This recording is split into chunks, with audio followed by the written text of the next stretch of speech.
Eh oui. Bonsoir les amis, merci d'être toujours aussi fidèles sur cette émission qui a lieu 7 jours sur 7 maintenant depuis quasiment 2 mois et demi. 7 jours sur 7 avec des invités plus puissants les uns que les autres chaque soir et encore plus. Merci infiniment d'être fidèles sur YouTube, sur Facebook, sur X également où l'émission commence à bien prendre. Je voudrais juste, en amorce de cette émission, vous montrer un chiffre quand même qui est assez parlant par rapport aux chiffres d'audience qui sont les nôtres aujourd'hui et la progression de la chaîne. Voilà, vous l'avez ici là. Alors moi du coup je ne vois pas, je vois pas trop, mais en gros abonnés, j'ai eu plus 10 000 abonnés donc ces 28 derniers jours. En vues, j'ai eu 819 000 vues en plus ces 26 derniers jours. Et en durée de visionnage, c'est 173 000 heures de visionnage en plus au cours de ces 28 derniers jours. Donc vraiment, la chaîne est en plein boom. Je vous remercie infiniment parce que c'est bien sûr grâce à vous, grâce à nos invités et grâce à nos chroniqueurs, comme François ici présent là tous les mardis. C'est grâce à vous le succès de cette chaîne. Alors, on a la chance d'avoir cet invité de marque, cet invité exceptionnel ce soir, qui a une carrière absolument dingue dans la télévision. Je vous dirais comment je l'ai connu et comment, avec Karl, on se connaît maintenant depuis quasiment, on peut le dire, 25 ans, Karl, hein, c'est bien ça? Oui, je pense à peu près.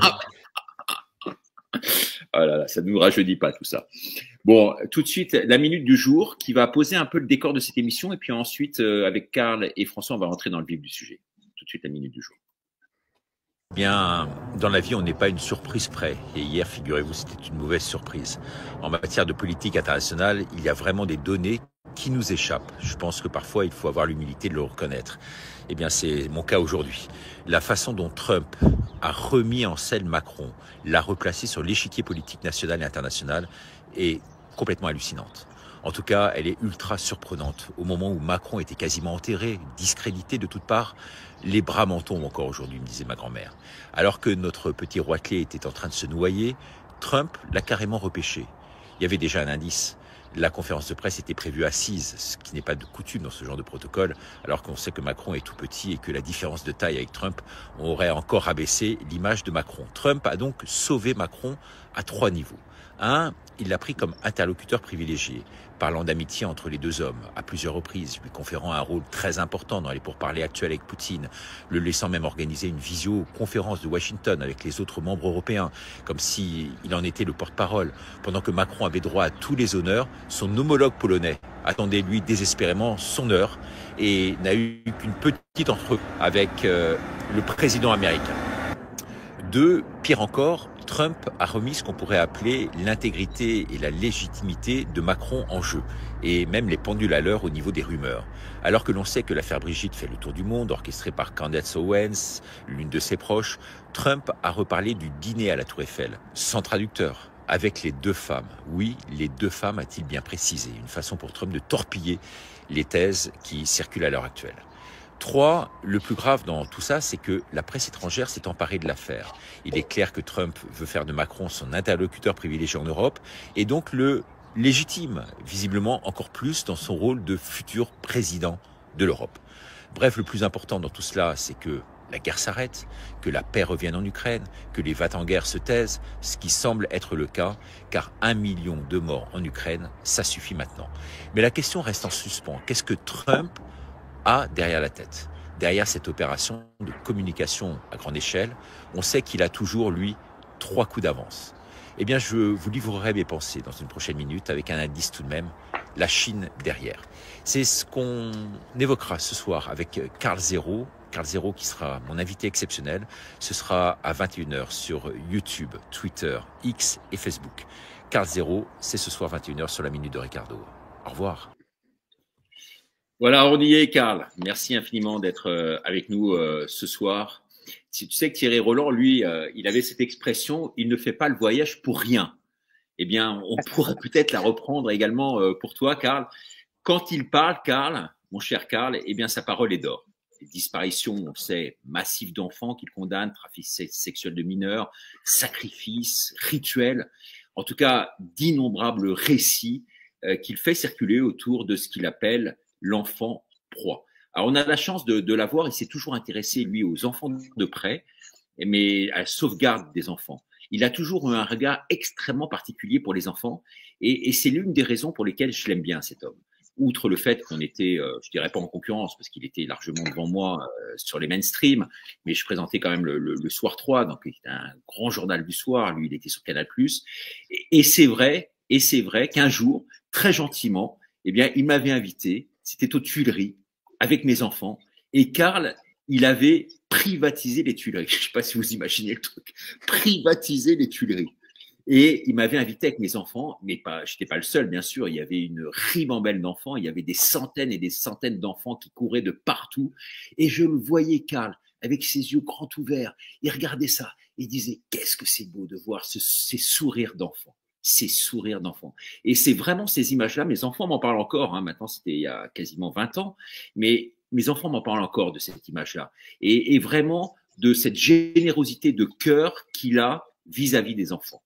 Et donc, c'est pour ça, j'imagine, Karl, que ce combat-là est vraiment le tien aujourd'hui et plus que jamais. Il ne date pas d'hier. Tu n'es pas un opportuniste et vraiment, tu te bats à bec et ongle et tu as pris donc ce combat comme une forme de cheval de bataille, je dirais. Hein. Tu sais, en fait, on se connaît depuis longtemps. C'est pas uniquement à cause des Tuileries, c'est à cause de une succession, en fait, un enchaînement de trucs qui me sont arrivés dans la vie qui m'ont fait comprendre qu'il y avait une omerta absolument délirante dans ce pays autour des viols d'enfants. Alors, on peut parler les viols d'enfants, c'est tellement de choses différentes. Enfin, à l'arrivée, c'est toujours la même chose, mais ça part de l'inceste en famille, et puis ce qui peut se passer dans les écoles, et puis effectivement des trucs plus horribles encore, qui sont les réseaux pédocriminels, et puis ce qu'on vient de voir avec Betaram, et puis enfin, il y a tellement de choses. Et en fait, comment ça m'est tombé dessus? Ça m'est tombé dessus d'abord, et ça a été ma chute aussi de mon espèce de perchoir grotesque de Canal+, du temps du vrai journal. Donc, j'ai giclé en 2006. C'est d'abord l'affaire Allègre. L'affaire Allègre, c'était une affaire très compliquée, mais dans lequel il y avait avec Baudis, dans lequel il y avait un aspect quand même que personne n'a voulu mettre en avant, que j'ai été le seul à mettre en avant, qui est le fait que dans les soirées, les partouzes, ben, il y avait des enfants, des mineurs, je veux dire des mineurs, et donc, comme j'en ai parlé à la télé, évidemment, ça a un peu refroidi les relations avec le CSA, d'autant que Dominique Baudis était président du CSA. Ouais, c'est ça. Ouais. Donc, ça a été compliqué pour ma gueule. Et en même temps, en faisant ça, bon, je savais que je risquais d'exploser en vol. J'ai explosé en vol, mais je savais aussi que je pourrais me regarder dans la glace jusqu'à la fin de mes jours. Donc ça, c'était un plaisir de se dire, merde, j'ai été vraiment courageux.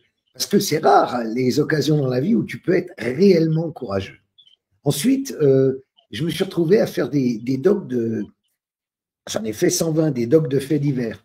Et j'ai fait beaucoup de docs sur la pédocriminalité aussi. J'ai creusé le sillon d'une certaine façon pour essayer de comprendre et tout. Et puis, arrivé à l'âge de 60 ans, l'âge de 62, l'âge de la retraite, je me suis dit, bon, bah maintenant, je vais me consacrer à ça, parce que là, il y a un vrai travail à faire.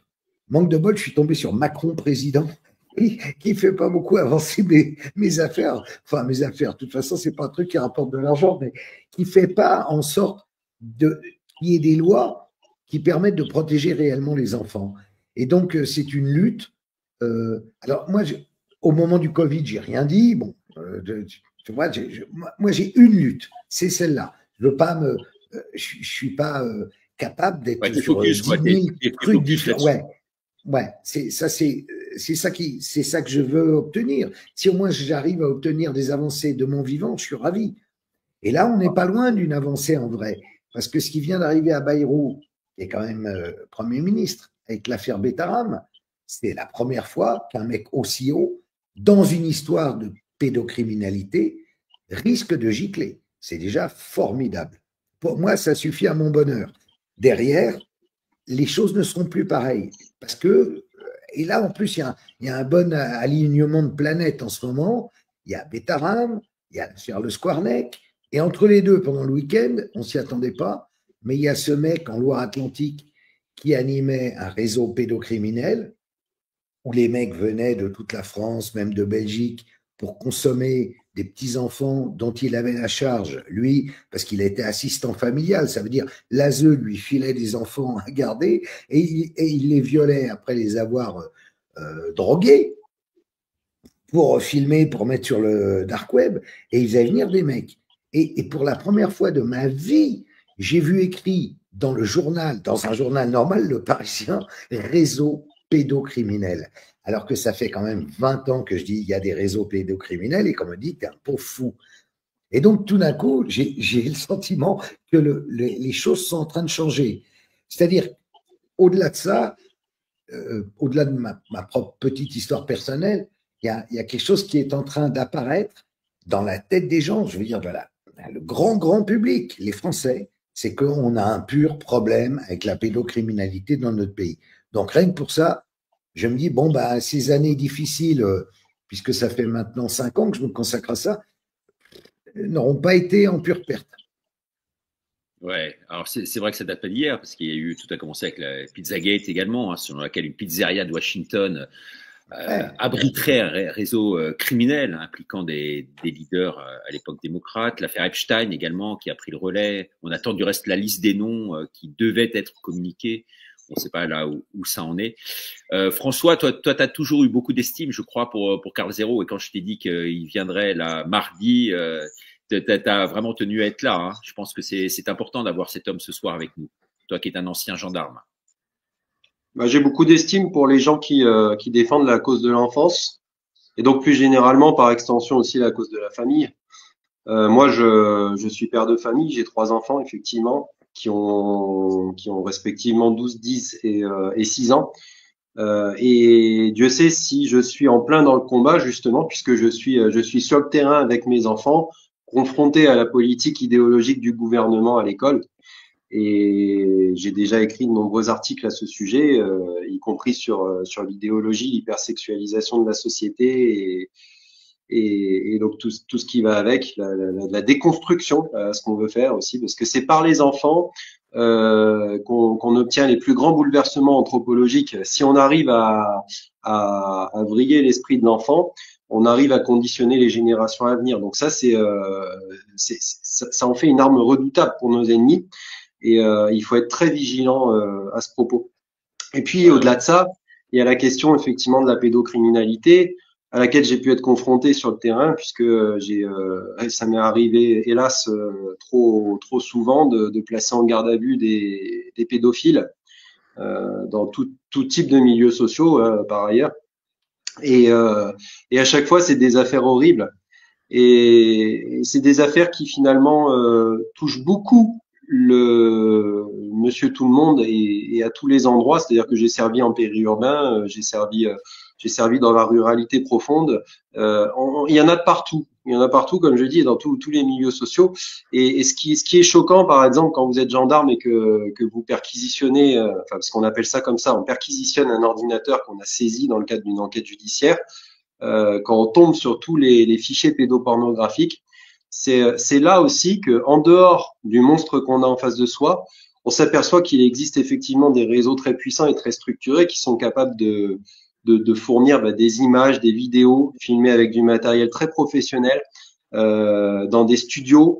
Donc ça veut dire qu'il y a une organisation, il y a une logistique et tout ça bien entendu à l'international. Donc il y a des réseaux, il y a un maillage, effectivement. Et là on se rend compte que c'est une pieuvre qui est beaucoup plus puissante qu'il n'y paraît. Ah ouais, une pieuvre effectivement extrêmement puissante, Karl, parce que dans notre pays, et tu le dis, tu l'écris, hein, un gosse est quasiment violé toutes les 3 minutes.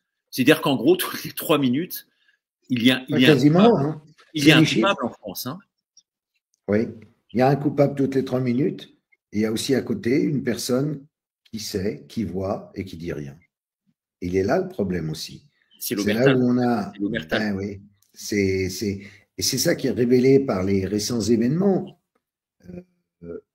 Moi, je me suis beaucoup battu et exprimé sur les peines, sur le fait que les pédos devraient prendre des peines beaucoup plus lourdes, parce que bien souvent, malheureusement, c'est que du sursis, des conneries. On sent bien qu'il y a des petits arrangements entre amis au tribunal, etc. Mais au-delà de ça, les personnes qui voient et qui disent rien, c'est elles qu'il faut convaincre qu'il n'y a pas à avoir peur de dire, parce qu'elles ont peur des emmerdements derrière. Et à mon avis, c'est une grave erreur. Il faut que chacun puisse dire exactement ce qu'il voit, ce qu'il observe, son doute, son inquiétude. Il faut savoir que les pédocriminels, c'est toujours dans des professions où il y a des enfants. Ils vont au contact. Donc, c'est aux parents en premier lieu de regarder, de vraiment faire attention, de parler à leurs enfants, de les écouter. Et aussi, c'est aux profs de regarder, aux institutrices, instituteurs de regarder si un enfant subitement dévisse à l'école ou fait du harcèlement scolaire ou est victime de harcèlement. Ou bien souvent, c'est aussi une façon de voir qu'il y a d'autres problèmes dont l'enfant ne veut pas ou ne peut pas se confier, qui peuvent être à l'intérieur de la famille, qui peuvent être à l'extérieur. Mais c'est très important. Et notre responsabilité, si on veut que ça change vraiment, parce que le tout, c'est pas de faire les beaux sur Internet à 21h17. Le beau, l'important, c'est de changer cet état de fait. Parce qu'il est en nous depuis des centaines d'années, en réalité. Les viols, les incestes et tout, c'était dans les familles, personne n'en parlait, etc. Enfin, c'est horrible. À l'école, chez les cathos, bon, c'était monnaie courante. Et maintenant, si nous, on ne fait pas en sorte que ça change, ben, qui le fera? Donc, c'est aberrant, quoi. Alors, puisqu'on a une époque de progrès, ils n'arrêtent pas de nous vendre des progrès dans tous les sens. Bon, la plupart sont de faux progrès. Le vrai progrès serait d'arriver à ce qu'on écoute la parole de l'enfant et qu'on en finisse avec cette histoire de pédocriminalité. On n'y arrivera pas totalement. Il y aura toujours Mais on peut calmer le jeu profondément, je crois. C'est vrai qu'Interpol recense là, à l'heure actuelle, je voyais les chiffres tout à l'heure, 14 500 pédocriminels, 32 700 victimes mineures d'exploitation sexuelle, toujours plus jeunes. Et les sévices sont encore plus importants chez les toujours plus jeunes, tu vois ce que je veux dire. Et donc, c'est ça qui est terrible derrière tout ça. C'est l'affaire en Loire-Atlantique. Le gars, là, monsieur Cotino, les viols, c'était sur des nourrissons, maximum 4 ans. T'imagines, entre nourrissons et 4 ans, à plusieurs hommes, tout ça pour mettre ça sur le dark web, se faire un peu de pognon au passage et assouvir ses fantasmes. C'est inimaginable, c'est inimaginable. Un gars comme ça, il faut qu'il aille en prison et il faut qu'il ressorte jamais. Le problème aussi, c'est les peines de prison, c'est que il va avoir 22 ans incompressible, maxi. Il va sortir au bout de 15 ans. Il a 32. Donc 15 ans après, ça fait 47, il sera encore en pleine forme, le gars. Voilà le problème. C'est qu'on se fout de notre gueule et qu'à chaque fois qu'on tire des sonnettes d'alarme, ils ne nous écoutent pas. Alors tu me diras, c'est à cause de Macron, parce que Macron est quand même très, très spécial. Justement, t'en penses quoi? On va pas passer l'émission là-dessus, mais concernant, je suis obligé de te poser la question parce que forcément tu es en plein dedans concernant cette affaire Brigitte. T'en penses quoi? On n'a pas eu ta véritable version. Si, sur Brigitte, si tu veux, moi je pense que bon, que ce soit un homme ou une femme, à la limite, j'en ai rien à foutre. Ce qui m'ennuie beaucoup, c'est que je comprends maintenant, mais seulement maintenant, au bout de 5 ans, que si on n'a rien obtenu, on avait fait 13 propositions, tu vois, de loi, imprescriptibilité tu vois, des crimes sexuels contre enfants, etc. On n'en a obtenu aucune. Ils nous ont jamais écoutés, ils n'ont fait que le contraire, en fait. Et je pense finir par comprendre que c'est parce que, en fait, comme Macron a rencontré son épouse ou son époux, comme tu veux, à 14 ans, c'était un mineur. Donc, les affaires de pédocriminalité ou même pour être plus doux, de pédophilie, l'ennuient beaucoup, le gênent. Et donc, c'est pour ça qu'ils n'ont jamais bougé une oreille là-dessus. Et rien que ça, moi, après, le reste de l'histoire de Madame Ray, de Monsieur après Poussard, de Madame Owen, c'est bon, très bien. Mais so what? En fait, c'est pas très important. Ce qui est très important, c'est pour les enfants qui vivent aujourd'hui. et puis aussi pour les victimes qui, par exemple, par rapport à Le Squarnec, demandent justice. Mais ce qui est très, très important à comprendre, non, mais je crois que ce qui est vraiment important, c'est que on comprenne bien qu'à cause de cet état de fait, de l'origine de cet amour avec des âges très différents et d'une façon démesurée, il n'a jamais voulu vraiment rentrer dans l'art de ce problème-là. Tu me diras dans l'art de quel problème il a voulu rentrer. Ça, c'est une autre question. Au fond, aucun, mais c'est un politique. Mais en même temps, sur les enfants, c'est ça qui me choque beaucoup. Au fond, je suis très moral, tu me connais. Et ce qui me gêne beaucoup, c'est quand il s'agit d'un sujet aussi grave que l'enfance, c'est-à-dire notre avenir, le monde de demain et tout ça, on n'agisse pas. Et on n'a pas agi. Et ça, c'est quand même, c'est très pénible, arrivé à mon âge, de se dire, merde, mais personne ne fait rien, quoi. C'est pour ça que je me suis engagé là-dedans, en me disant, peut-être moi, avec ma bonne petite gueule de con, j'arriverai à faire changer un peu les choses. Et surtout ta notoriété, ouais. Alors c'est vrai que tu parlais de Natacha Ray. Demain soir, dans cette émission, il faut que vous soyez là, parce que Natacha va nous écrire malheureusement, elle est dans un état, tu sais, terrible. Elle a un cancer. Elle a une maladie, ouais. Ouais, qui a des ramifications maintenant un peu partout dans le corps, qui se développe à vitesse grand V. Elle est extrêmement faible là aujourd'hui, et donc elle ne peut pas témoigner, elle peut même pas enregistrer, mais elle va nous écrire tout un texte que je vais vous lire demain. Donc demain soir, elle va répliquer à tout ce qui a pu être dit sur elle à travers les médias interposés, et notamment les derniers événements en date. Mais juste une question là-dessus, parce que je me suis pas renseigné plus que ça en vrai. Ouais. Je voudrais que tu m'aides à comprendre, parce que j'ai vu que tu l'avais interviewé. Alors là, c'est moi qui fais un intervieweur 2 minutes. T'es d'accord? Ouais, vas-y. J'ai l'habitude. Ok. Alors, première question. Est-ce que M. Poussard a tout volé à Natacha Ray? À l'intégralité du truc, parce que je suis très bien placé pour le savoir, puisque je l'ai expliqué dans l'émission, mais je peux te le redire, puisque tu me poses la question, et je ne vais pas t'obliger à regarder toute l'émission, mais j'en ai parlé dans l'émission. Ça s'est passé de la façon suivante, en fait. Natacha Ray, à l'époque, c'est vrai que j'étais, moi, sur le devant de la scène au niveau du Covid, j'étais journaliste un peu numéro 1, et donc elle m'a appelé un jour, j'étais en Suisse avec ma Natacha à moi, et elle nous a appelé, c'était un soir, et elle nous a dit, voilà, Monsieur Boutry, j'ai vraiment quelque chose à vous livrer, de but en blanc, voilà, mais ça va prendre quelques heures. Ah oui, c'est une affaire d'État absolument énorme, colossale. J'en ai 100 pages dessus. Est-ce que ça vous intéresse de l'écouter? Je l'ai écouté, pas de problème. Il était 9h du soir jusqu'à 1h du matin. Elle développe l'affaire avec une science, avec une connaissance des noms, avec tout vraiment l'exposition complète de tout ce phénomène. Et donc, ça a été, pour nous, on s'est regardé avec ma Natacha, moi, ce qui est un peu confondant, hein, bien sûr. Et on s'est dit, est-ce qu'on prend l'affaire ou pas? Moi, j'étais vraiment sur le Covid, comme toi, très focusé, mais ça, c'est l'aspect journalistique des choses que les gens ne peuvent pas comprendre. J'ai été déjà sur le Covid avec des boulets aux pieds, et tu peux pas t'imaginer une exposition, moi, qui me mettait véritablement en danger. Et j'ai dit à Natacha, on était tous les deux, et on s'est dit, non, on va pas prendre l'affaire. Donc, le lendemain matin, je l'ai appelé, je lui ai dit, moi, je ne prends pas l'affaire, je suis absolument désolé, parce que je pense qu'il y a vraiment quelque chose d'extrêmement sérieux derrière. J'ai senti, perçu, vu que la fille, elle avait enquêté pendant 3 ans et demi, mais elle n'avait pas lâché le truc, et elle avait tout en tête, quoi. C'était incroyable. Tu vois, elle en parlait tellement bien, de façon tellement lucide, voilà.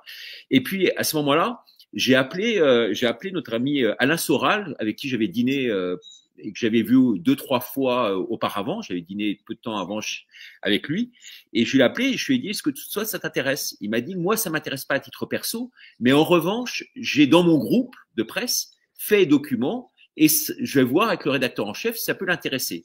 Et donc, il m'a mis en contact avec le fameux Xavier Poussard, qui lui ne connaissait rien à rien de l'affaire, je peux le dire et le clamer haut et fort, rien de l'affaire. Je l'ai mis en contact avec Natacha Ray, il l'a appelé et tout ça. Natacha lui a tout refourgué et lui a dit simplement à la fin, moi je vous demanderais, c'est 3 ans et demi d'enquête, j'ai travaillé comme une folle dessus et tout ça, je vous demanderais simplement soit d'être cité à minima dans Faits et Documents, soit d'avoir une participation et pouvoir monnayer ce que je vous donne pour une somme de X milliers d'euros. Mais c'était rien, toi, par rapport à tout le travail fourni. C'était 3005 de mémoire. Et voilà. Et l'autre, non seulement l'a pas payé, mais en plus l'a pas cité. et lui a volé le truc qu'il a sorti ensuite sur Fait et Documents avec forcément l'explosion du truc. Il a repris ça à son compte. Il n'a fait que notifier, nous dit Natacha Ray, mais elle leur dira demain dans son communiqué, tout ce qu'elle lui a donné, puisque c'est vraiment la trame de l'histoire. Après, lui a dit, oui, non, mais il y a quelques virgules qui correspondent pas et tout ça. Donc, bon, il a mis ça un peu en forme. Il a travaillé aussi de son côté. Il a un peu, mais de façon extrêmement légère. Et il s'est approprié, en fait, toute l'œuvre intellectuelle de Natacha Ray. Encore une fois, moi, j'ai rien à y gagner là-dedans. J'ai tout à y perdre. Je dis les choses crûment, simplement et en toute vérité. C'est comme ça que ça s'est passé. Et l'autre, maintenant, si tu veux, il fait tout son gras et il commercialise tout dessus sur son dos. La pauvre, elle est exposée en premier plan. Elle a pris tous les coups. Elle est condamnée. Elle est vilipendée. Elle est dans un état pas possible et elle a vécu des traumatismes sans nom puisque forcément arrêtée, garde à vue, trucs, persécutée, menaces et compagnie. Et l'autre, il arrive derrière, il récupère tout, il avance planqué et puis là, il expose le truc et il récupère le fric, si tu veux. Donc, c'est tout simplement pas possible. Et moi, c'est pour ça que je me bats pour Natacha Ray. Encore une fois, que ce soit un homme ou une femme, Brigitte Macron, j'en ai strictement rien à foutre. La sexualité, c'est la sienne. Tu vois ce que je veux dire? Mais derrière, il y a quand même un scandale d'État. Et derrière, il y a qui est aujourd'hui persécuté. On verra demain persécuté, Karl, parce qu'elle ne touche plus rien. Là, elle m'a envoyé un mot, elle est privée de tout. Elle peut même plus payer son loyer à la fin du mois. Quoi, c'est pas possible, quoi. Et moi, je me bats pour ces gens-là, tu vois. À la limite du fond de l'affaire, je m'en fous, je suis comme toi. Mais il y a une injustice qui est tellement flagrante à ce niveau-là que c'est pas possible de laisser passer ça, quoi. Et l'autre, il va pas voir sur les plateaux télé, il a jamais rien. Alors il dit qu'il fuit à l'étranger, mais il a toujours vécu à l'étranger, il a toujours vécu en Italie. Même avant l'affaire, il vivait en Italie. Maintenant, il est obligé, je suis obligé d'aller me planquer en Italie. Bon, il va sur des plateaux de télévision en plein Paris, hein, je te rassure, hein, où tout le monde sait où il est. Hein. Donc, il a jamais rien, il est pas inquiété. Donc, toi, c'est pas possible. C'est tout simplement pas possible. Je suis désolé. Bon, donc, voilà. Oui, il a volé le truc. Mais est-ce que Natacha Ray elle-même est intimement persuadée qu'elle a raison ou pas? Non, c'est ça qui est très intéressant dans cette affaire et c'est pour ça que je la défends. Elle a une construction intellectuelle qui fait qu'elle n'a pas de schéma d'avance. Elle n'a pas un schéma d'avance. Du reste, elle a l'humilité de reconnaître qu'il y a des trous, si tu veux, dans son pulse. Elle a reconstitué les 9 dixièmes du pulse, mais il y a encore des trous. Et elle cherche pas à prouver quoi que ce soit, elle cherche simplement à démanteler le fait que les autres en face, donc tu vois de qui je veux parler, ils ont tout fait pour cacher l'affaire. Et c'est à travers ça, en fait, qu'elle révèle la véritable affaire. C'est en démontant les arguments adverses qu'elle arrive, elle, en fait, à faire en sorte que cette affaire existe. Tu vois, c'est ça qui est dans le cheminement intellectuel, c'est ça qui me plaît. Elle n'échafaude de rien. Et elle dit encore une fois, moi j'ai des lacunes et je cherche à ce qu'on puisse m'aider.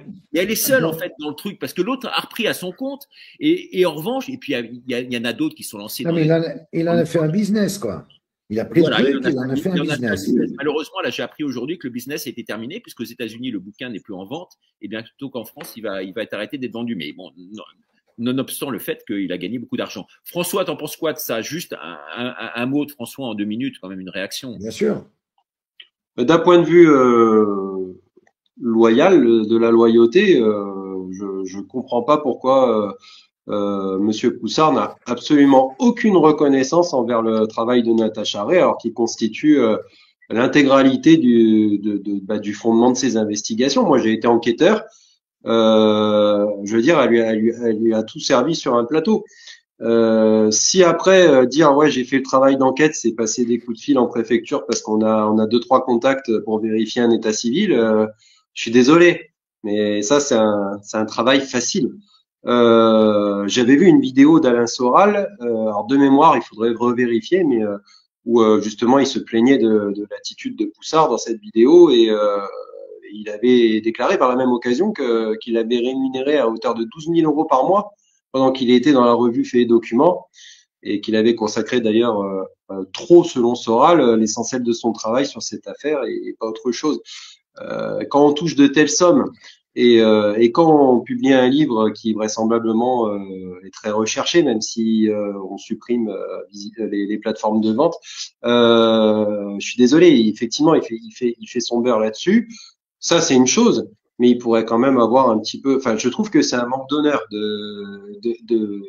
d'occulter comme ça la personne qui est à l'origine du travail. C'est vraiment un manque d'honneur. Après, à contrario, ce qui est vrai, ce qu'il faut lui reconnaître, et ça, c'est objectif, c'est qu'il a donné une résonance internationale à l'affaire. Ça, on peut pas le nier. C'est lui qui est allé chercher quand même Candace Owens. Il est à 50-50 avec elle là-dessus. Même s'il y a une œuvre derrière qui est quand même mercantile, on le sait. Lui-même, je crois, il a, d'après ce qu'on a pu aller voir, parce qu'on fait des recherches quand même, il a monté une société à Paris au mois de janvier et la société, elle est déjà fermée pour le mois de juin. Elle est prévue d'être fermée au mois de juin. Tu vois ce que je veux dire?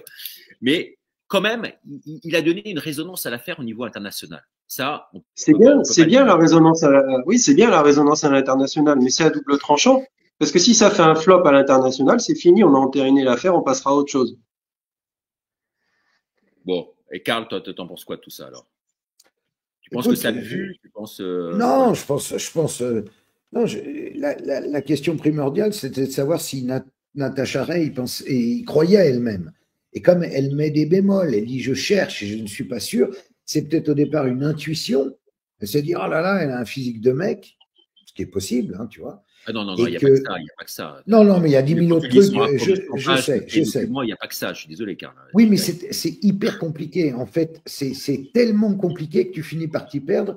Et souvent, si tu veux, ce qui se pense bien s'énonce bien. Et là, c'est horriblement compliqué, ça devient, il y a des soupçons sur la famille de Brigitte, maintenant sur la famille de Macron, il y a des soupçons dans tous les sens. Donc la montagne accouche un peu d'une souris en vrai. Et je te dis, moi, ce que j'en retire simplement à mon petit niveau, qui est de défendre les enfants, c'est de dire, bon, c'est sans doute à cause de cette différence d'âge énorme qu'on n'arrive pas à obtenir de la part des différents ministres avec lesquels j'ai pu être en contact ou des avancées significatives qu'on aurait pu attendre, même quand il y avait le juge Durand. Après tout, c'est Macron qui avait dit on crée la Civise et on fait un truc pour écouter. Alors, ce n'était pas les enfants actuels, c'est les victimes, mais il n'en a rien fait. Il a viré le juge Durand. Donc, il y a bien un problème autour de tout ça dans ce pays. On le voit bien avec Betaram, on le voit avec tout. Donc, voilà, moi, cette affaire, elle ne m'intéresse que pour ça, en vrai. Après, bon, je dirais, voilà, c'est une supputation, c'est possible ou pas. Et puis, qu'importe d'ailleurs, en vrai. Qu'importe. Ouais. Ce qui est terrible. Imagine même, c'est un mec qui a changé de sexe, qui est devenu prof, une prof, et qui drague un jeune homme en se disant, ah ben, et voilà. Et donc, le mal est fait. Que ce soit un homme ou une femme, peu importe. Hein. Exactement. Moi, je voudrais juste revenir sur ce que disait Karl tout à l'heure. Il y a quelque chose de très factuel dans cette affaire, c'est l'âge auquel Brigitte Macron a rencontré Emmanuel Macron. Et ça, c'est quelque chose de factuel. Il y a un danger derrière ça, c'est celui de la normalisation. C'est-à-dire que l'acceptation par les masses de faits de corruption de mineurs ou autres, ça, je trouve qu'il y a un danger derrière ça. Et cette stratégie de normalisation, on la retrouve beaucoup dans les stratégies qui sont employées en matière de communication sur la sexualité auprès des enfants, où de plus en plus jeunes, désormais, dès l'âge de 6 ans, on entend leur parler de pratiques sexuelles et d'idéologie sexuelle aussi, avec notamment l'idéologie transgenre, etc., etc. Il s'avère que j'ai été professeur, bon, je vais pas refaire mon cursus, mais en tant que professeur, j'avais été voir justement les fiches EduScol qui prévoient les grandes orientations dans ce type de discours, et on y normatise complètement l'idéologie LGBT en disant que prétendre le contraire et mettre en avant des déterminismes biologiques, c'est s'inscrire dans du complotisme. Et donc derrière tout ça, il y a une forme de normalisation. On utilise l'idéologie LGBT, l'homosexualité et tout ça comme des chevaux de Troie pour parler de nouvelles pratiques sexuelles aux enfants très jeunes et les habituer à ce discours. Moi, j'y vois un danger dans le sens où on peut aussi agir sur la notion de consentement en œuvrant comme ça. C'est-à-dire que on peut, parce que dans la notion de consentement, en droit, si on la définit, il faut clarifier, il faut matérialiser le fait que un enfant, par exemple, a été abusé de par sa faiblesse. Si l'enfant comprend très bien ce qu'on veut lui dire et connaît les pratiques auxquelles on fait allusion, ça peut faire changer les choses. Et un pédophile peut dire oui, mais moi, il m'a dit qu'il connaissait ce genre de pratique, il a vu à l'école, ou alors il voulait essayer, je sais pas ce qui lui est passé par la tête, etc., etc. Et petit à petit, comme ça, on peut altérer la notion du consentement et aller vers je pense, vers quoi on veut aller, c'est-à-dire une baisse de l'âge du consentement des enfants. Ça, c'est une notion sur laquelle il faut être très très vigilant. Il faut être très vigilant sur les discours qui sont faits aux enfants parce que ça peut jouer là-dessus. Alors, Il c'est vrai. y a 2 ans, on n'est pas passé loin. Hein. Il voulait faire passer 13 ans comme âge de consentement. Il a fallu qu'on gueule comme des porcs et qu'on se roule par terre pour que ce soit maintenu à 15 ans. Mais c'est vrai que si on les laisse faire, bientôt, ça sera 10 ans. Donc, ils sont complètement fous en réalité. Et il y a une jurisprudence sur une gamine de 11 ans comme ça qui a été qui a eu un rapport sexuel et que la justice a estimé consentante à 11 ans. Il y a une jurisprudence là-dessus. Et dans LGTBQI+, que veut dire le plus? En fait, quand tu regardes, moi j'ai cherché que voulait dire ce plus. Plus, ça veut dire les autres non définis, parce il existe encore d'autres variantes apparemment. Voilà, mais s'il y a d'autres variantes, est-ce que dedans, le virus, quoi. Il y a la pédophilie? Non, mais Karl, c'est la bonne question. Karl, j'ai vu qu'un ministre trouve prioritaire aujourd'hui d'apprendre ce qu'est une fellation ou un cunilingus avant une table de multiplication. C'est prioritaire. Prioritaire. Attends, sur YouTube, j'ai eu droit. Tu sais que sur YouTube, tu sautes au bout de 3 avertissements. Mon deuxième avertissement a été dû au fait que je rediffuse une vidéo hollandaise avec sous-titres qui émane d'un groupe qui devait être sponsorisé par l'USAID et donc qui te montre l'éducation sexuelle en Hollande aujourd'hui. Et donc, c'était une petite vidéo, mais vraiment de rien. C'était une dame qui expliquait à un petit garçon qui avait 3 ans, puis à une petite fille de 6 ans, alors au petit garçon, est-ce que tu te masturbes? Le petit garçon de 3 ans, tu vois, il ne savait pas trop ce que c'était. Alors, il opinait vaguement du bonnet, il ne savait pas. Elle lui expliquait, mais si, tu prends ton zizi, puis tu fais comme ça et tout.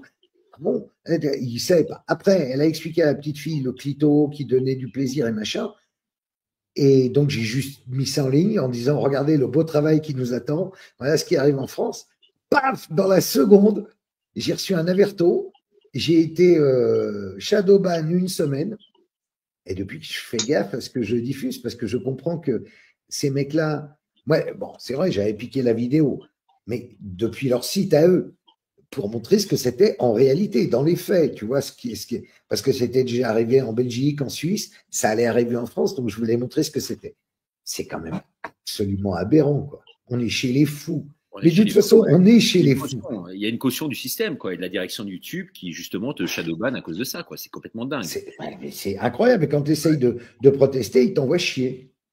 Bah, c'est ça. Tu dis, mais enfin, c'est de l'information. Regardez, c'est de l'information. Ça s'appelle, vous vous souvenez ce que c'était autrefois l'information? On informait les gens. On disait, regardez ce qui se passe dans le monde. Voilà, tu vois. Et là, ils te disent, ah ben non, vous avez piqué une vidéo. Non, je n'ai pas piqué une vidéo. C'est pour montrer. Ouais. Je ne l'ai pas monétisé, j'ai rien fait, j'ai juste montré. C'est ça. Alors au moins sur X, elle est restée. Ah ouais. Donc tu sens par rapport à ce qui se passe aux États-Unis quand même une voie d'ouverture qui est quand même beaucoup plus forte là aujourd'hui. Tu sens un nouveau schéma se dessiner à l'international. C'est évident. Le droit de la liberté arriver ou pas? Non mais attends, moi j'ai juste vu le retournement de veste de Zuckerberg. Le mec de Meta, donc Facebook, Instagram, qui subitement, alors que rien n'était possible sur Facebook et sur Instagram, il a dit « Ah, on a peut-être fait des erreurs, trop de modérateurs. Bon, finalement, ça va être les internautes eux-mêmes qui vont modérer, comme sur X. » Et il a tourné Kazakh vite fait, parce qu'il a compris que et ça vaut pour nous. Et même ce qui se passe aujourd'hui en France, même des coups comme Betaram, que le petit gars de LFI, Vanier, ose aller emmerder Bayrou en disant démissionne à cause de Betaram, c'est juste le premier souffle du vent du boulet qui nous vient évidemment des États-Unis. Regarde, on a toujours suivi les États-Unis pour tout, pourquoi ça changerait? On a bu du coca en 1960, ils en buvaient en 50. Eh ben, on va pouvoir dire Voilà. des trucs Exactement. bientôt grâce à eux.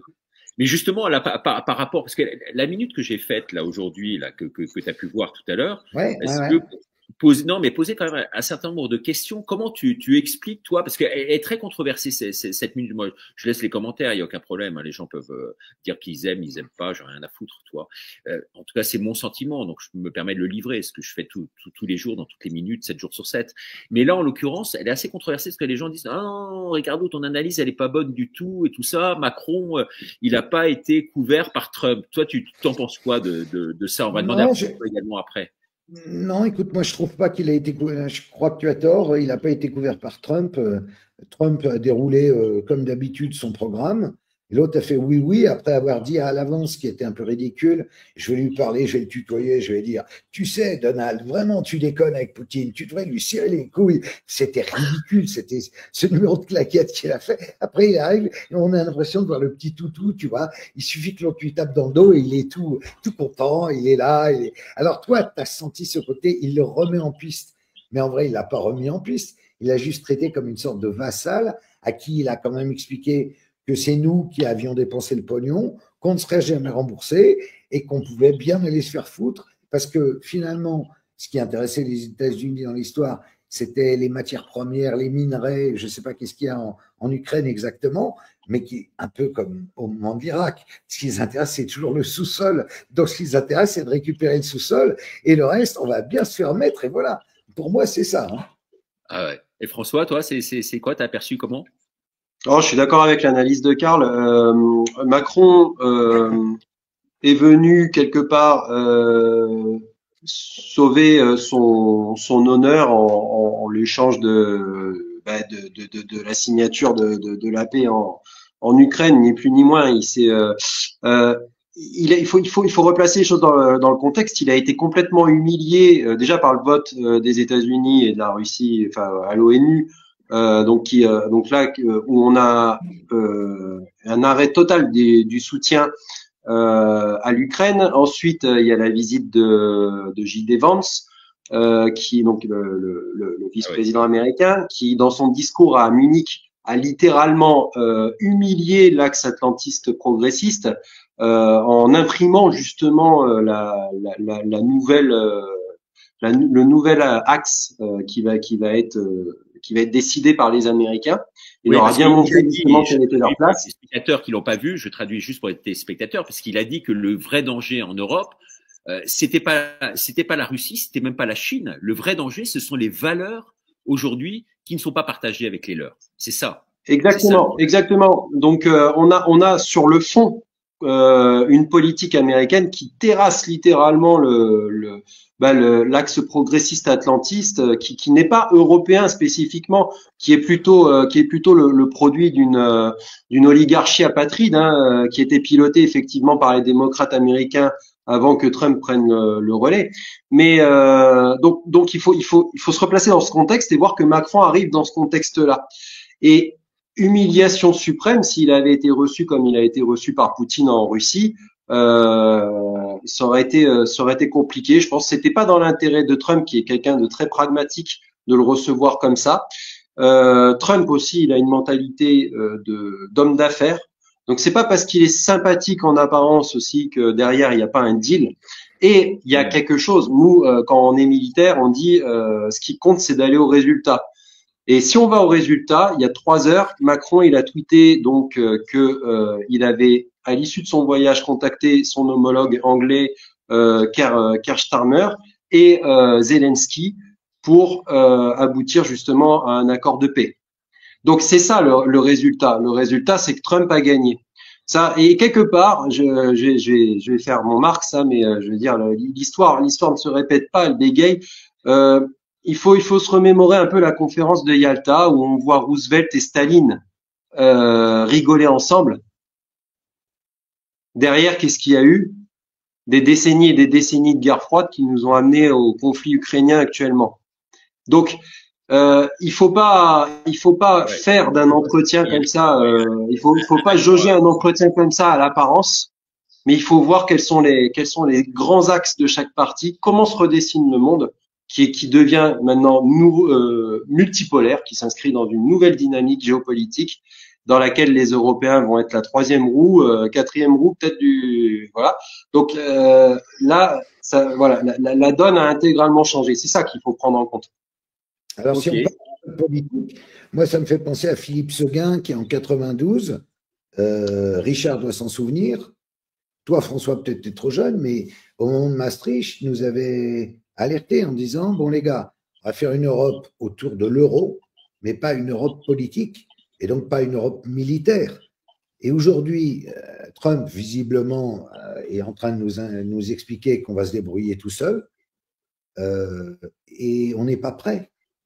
Les Anglais sont partis. Donc j'entendais dire aujourd'hui qu'on allait faire une défense nucléaire anglo-britannique, anglo-française. Mais ça n'a aucun sens, ils sont partis. Donc eux, les Anglais seront toujours du côté des Américains. Ce sont des anglo-saxons, ils n'ont rien à voir avec nous. Donc, on se retrouve en fait la seule puissance nucléaire et on va devoir défendre toute l'Europe. Donc, en gros, c'est ça qui nous indique Trump. C'est débrouillez-vous les mecs maintenant.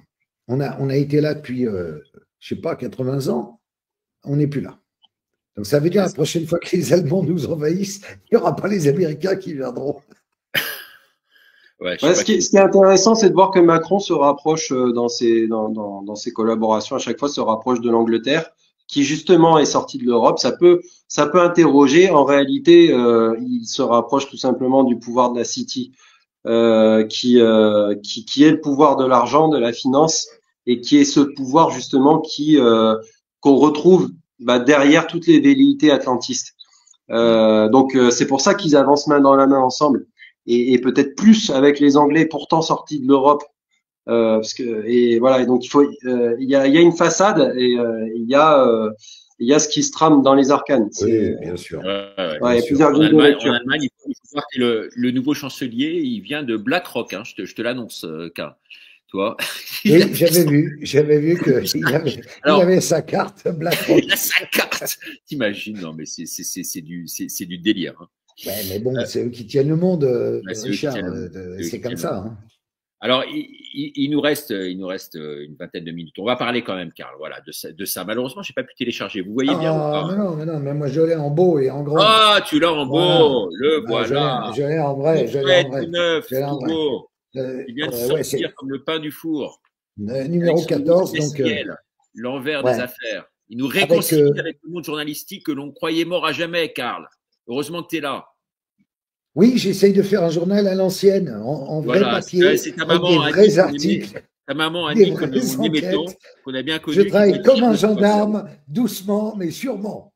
Et en plus, tu y arrives bien, ouais. J'ai pas 2-3 francs-macs qui me disent « Ah non, là, c'est terminé, t'arrêtes. » Moi, je continue, j'y vais, tu vois.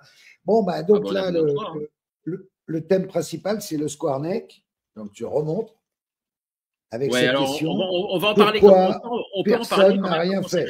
5 minutes à chacun pour nous dire. Et puis je pense que notre ex-gendarme François aura des choses à te demander là. Alors concernant cette affaire-là, c'est quoi? C'est ce fameux médecin là avec les 300 plaintes, non? C'est ça? Ouais, c'est ça. Donc si on résume rapidement l'affaire Le Square Neck, c'est l'histoire d'un chirurgien pédiatrique.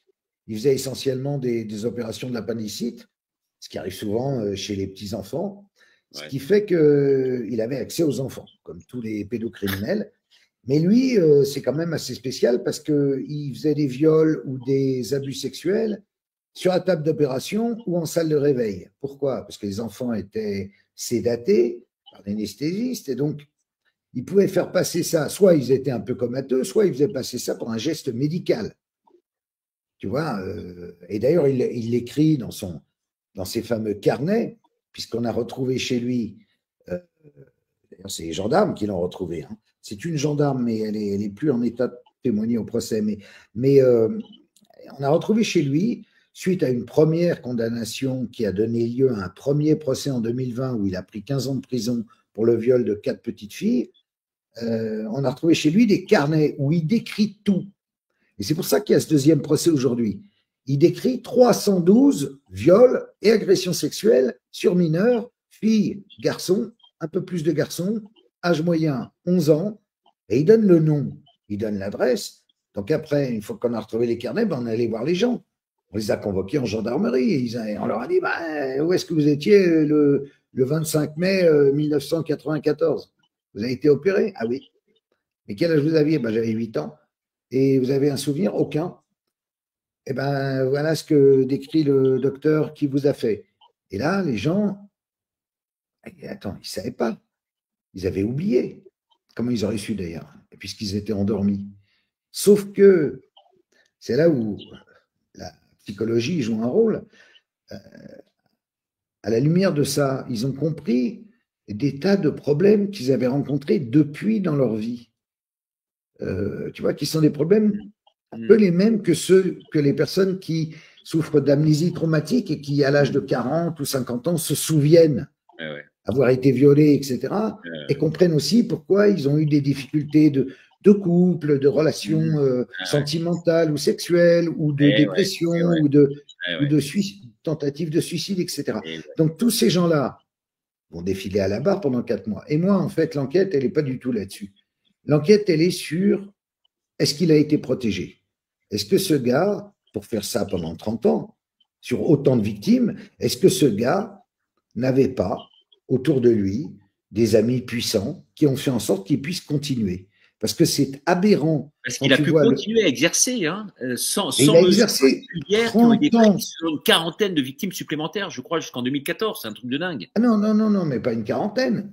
312. Oui, mais après, quand il est… Non, mais après, il est tombé une première fois en 2004 pour détention d'images pédopornographiques. Grâce au FBI qui a transmis aux Français un fichier de pédos, 2400 Français qui consultaient et qui échangeaient des images. Entendu les mecs, lui, il n'a pas été arrêté, hein, il a été juste convoqué à la gendarmerie. Il a dit, oh bah oui, mais j'étais pas bien dans ma tête. Bon, ok, ça va, hop, et après il est passé au tribunal, hop, 4 mois avec sursis, terminé. Tu penses qu'il allait le dire à l'hôpital? Il ne l'a pas dit. Il n'a rien dit du tout, il a continué son boulot.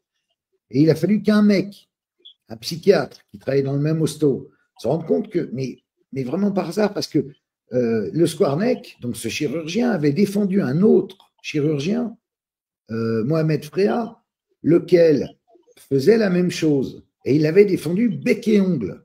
Et ça avait paru bizarre au psychiatre. Pourquoi il le défendait comme ça? Donc, il s'en était ouvert à la direction. Puis après, il a quand même écrit à l'ordre des médecins. L'ordre des médecins qui, entre parenthèses, aurait dû être mis au courant par le tribunal de Vannes qui avait mis 4 mois. Le parquet aurait dû envoyer la condamnation. Tu vois, c'est un médecin. Il est avec des enfants tous les jours. Mais ils n'ont rien. Alors, comment ça se fait? Qui ne l'a pas envoyé? Pour quelle raison? Tu vois, tu te poses des questions. Tu dis merde. Il y a un truc à merder. Finalement, 2 ans après, ils sont au courant. Et ils font une réunion et ils disent bon, allez, on le convoque, le Squarneck. Ils le convoquent. Et le résultat des courses, c'est qu'ils le trouvent très sympa et qu'ils disent très bon médecin, il a eu un petit moment d'égarement, c'est pas grave, il continue. Il continue. Et après, c'est transmis. Attends, ça c'est l'ordre départemental, ça passe à l'ordre régional qui conclut la même chose. Non, mais il est sympa, on a besoin de médecins en plus, c'est un bon médecin, il fait des belles opérations, on le garde. Ça monte en haut, ordre des médecins national, pareil, rien. Ils sont. Et alors, ils se disent, bon, alors, il n'y a qu'un truc à faire, on va transmettre à la DAS. Comme si la DAS défendait les enfants, tu vois. Il y a quand même 20 000 cas d'enfants mineurs aujourd'hui placés aux ASE qui se prostituent. OK? 20 000 aujourd'hui. En banlieue, partout, il n'y a que ça. C'est l'ASE. Bon, ils transmettent à l'ASE. Que fait l'ASE? L'ASE fait, oh là là, réunissons une commission de Théodule avec des crétins. Les crétins parlent entre eux, ils disent on ne fait rien, on transmet au ministère de la Santé. Le ministère de la Santé, enfin, reçoit le truc. Alors là, les années ont passé, entre-temps, il en a violé plein des gosses. Et dit, ah merde, ça aurait été bien de… Ah là là, il n'aurait pas fallu le faire réengager, parce qu'il vient d'arriver à Jonzac, nouvel hôpital, en Charente-Maritime. Avant, il était en Bretagne. Ah, ça aurait été bien, mais on ne peut plus rien faire maintenant. Donc, et puis ils reçoivent une note blanche non signée, un peu comme renseignements généraux qui dit bon, on laisse tomber sur allô les potes, on laisse tomber sur le Squarneck. Il laisse tomber et le Squarneck continue. Et le Squarneck va tomber comment? En 2017, parce que en plus de ces victimes à l'hôpital. Il n'y a pas eu un problème avec son fils? Il n'y a pas eu un problème, Karl, avec son fils aussi? Non, pas avec son fils. Non, en 2017, il tombe parce que simplement au travers du grillage il fait un viol digital à une petite fille de 6 ans qui est la voisine, à travers le grillage, t'imagines le mec? Et il lui montre sa bite et tout, enfin, c'est monstrueux. Et la petite, elle se démonte pas, elle le dit à ses parents. Et ses parents lui vont la gendarme, et le gendarme, fin de Squarneck. Il dit presque merci quand on l'arrête. Ah, quelle libération, parce qu'il était dans un état indescriptible. Sa femme s'était barrée, elle avait compris en 96, là, au procès, elle dit, ah, mais non, ah non, moi, j'ai jamais compris, tu pars. Elle avait très, très bien compris, elle s'était cassée. Et lui, à la fin, il avait tellement peur, comme il se sentait épié, il se disait, ils vont finir par le découvrir. Donc, il vivait dans une petite maison en rez-de-chaussée à Jonzac, avec une vingtaine de poupées, à qui il avait fait des sexes. Il avait fabriqué des faux sexes, et il faisait l'amour avec ses poupées. Il se prenait en photo avec les poupées, alors il se mettait en tenue de danseuse à côté des poupées, ou alors en tenue de mariée. Après, il faisait aussi zoophilie, scatologie, alors il peignait les murs de merde, enfin bon, il faisait des photos, non mais le mec complètement à la marque, et le mec continuait à être médecin, à être chirurgien. Alors il était devenu chirurgien, mais je te jure que c'est vrai. Le mec continuait. Et personne n'aurait rien vu pendant 30 ans. Un mec aussi atteint. D'ailleurs, il a été jugé en 2020 pour les 4 premières agressions sexuelles. Il a pris 15 ans. Et là, il est rejugé pour 299 victimes et il va prendre 5 ans de plus. Parce qu'on ne peut pas, tu sais, le cumul des peines. Hop, on arrête à 20 ans. Pourquoi on arrête à 20? Je dirais à 74 ans. Mais quand même, pour l'exemple, comme aux États-Unis, 280 ans de prison, tu vois, et que le mec ne sorte jamais. En fait, moi, ce qui me choque beaucoup dans la justice française, c'est le fait que les mecs ressortent. Comment un mec qui a fait ça peut même imaginer qu'il va sortir? On peut discuter de la peine de mort aussi. Ouais, est-ce que justement dans des cas comme ça, non mais dans des cas comme ça, je suis pas contre. Hein. Mais évidemment. Oui, évidemment. Concernant les enfants, François, t'en penses quoi de tout ça alors? De mecs comme ça, bien sûr. Ce type de profil, en général, il laisse des traces. Sur des années, effectivement, c'est assez suspect parce que ce type de profil va toujours laisser des traces. Il va avoir du mal à dissimuler ce qu'il fait. Et puis, en général, il y a toujours un environnement autour du personnage et parfois même des gens qui sont mis dans la confidence. Ça peut arriver. Mais François, dans ses carnets, il raconte à plein de moments, en dehors des choses horribles qu'il raconte, j'étais en train de violer le petit machin lorsque PM rentre dans la pièce. Ouais. J'arrête. Mais qui est PM? Il est où le PM? Tu vois, tous ces mecs qui sont rentrés, ils ont vu et ils ont préféré refermer la porte que d'ouvrir leur gueule. C'est ces gens-là, à mon avis. C'est typiquement un profil d'individu, effectivement, qui va laisser des traces. Donc ça c'est forcément ça questionne sur la protection et sur ça inévitablement. Il y a un autre penche de personnalité aussi chez ces personnes. Moi, quand j'ai placé des pédophiles en garde à vue, j'ai été très surpris au départ par les méthodes d'audition. C'est pas un mot qu'on devrait utiliser normalement, c'est audition. Que les gendarmes les plus expérimentés m'ont indiqué en fait, parce que au départ, jeune OPJ, moi j'avais qu'une envie, c'était d'être assez agressif avec eux et de leur rentrer dans l'art pour les faire avouer. Et il y a des OPJ d'expérience qui sont arrivés et qui m'ont dit non, si tu fais ça, t'en obtiendras rien du tout. Parle-lui comme si tu le comprenais, comme si tu comprenais ce qu'il fait, comme si entre lui et toi, finalement, c'était pas grand-chose, hein, mais bon, c'est comme ça, t'es obligé de l'entendre. Et tu vas voir que là, par contre, il va tout dévoiler. Et ma plus grande stupéfaction, alors c'est quelque chose qui est très difficile à faire, mais les gens à ce moment-là trouvent une espèce de complicité, et c'est là qu'on a toute la perversité du personnage qui se dévoile, parce que il est presque content d'avouer ses méfaits. Il y a quelque chose de profondément diabolique là-dedans, hein. Sans parler de tout ce qui est rituel et réseau, hein. François, je suis désolé, mais y compris chez toi, parce que tu es obligé de te mettre dans la peau du personnage, quoi. Ça doit être horrible.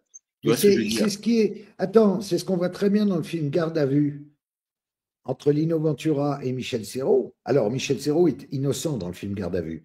Mais au début, il y a le personnage que tu voudrais incarner, François, au début, Guy Marchand, qui lui met des coups de bottin sur la tête, qui veut le castagner et tout. Lino Ventura arrive, il est plus madré, c'est un OPJ de la vieille école, et il vient dire, ben oui, c'est vrai, des petites comme ça, c'est un peu excitant et tout. Il joue le rôle du mec qui veut le mettre dans la confiance, tu vois. Et c'est ça, et ils ont parfaitement raison, parce que les pédos, d'ailleurs, ils s'en vantent, le Squarneck, dans ses carnets. Il dédie ses carnets à tous les pédophiles de France et du monde qui sont injustement pourchassés. C'est-à-dire, c'est une quête, c'est un combat.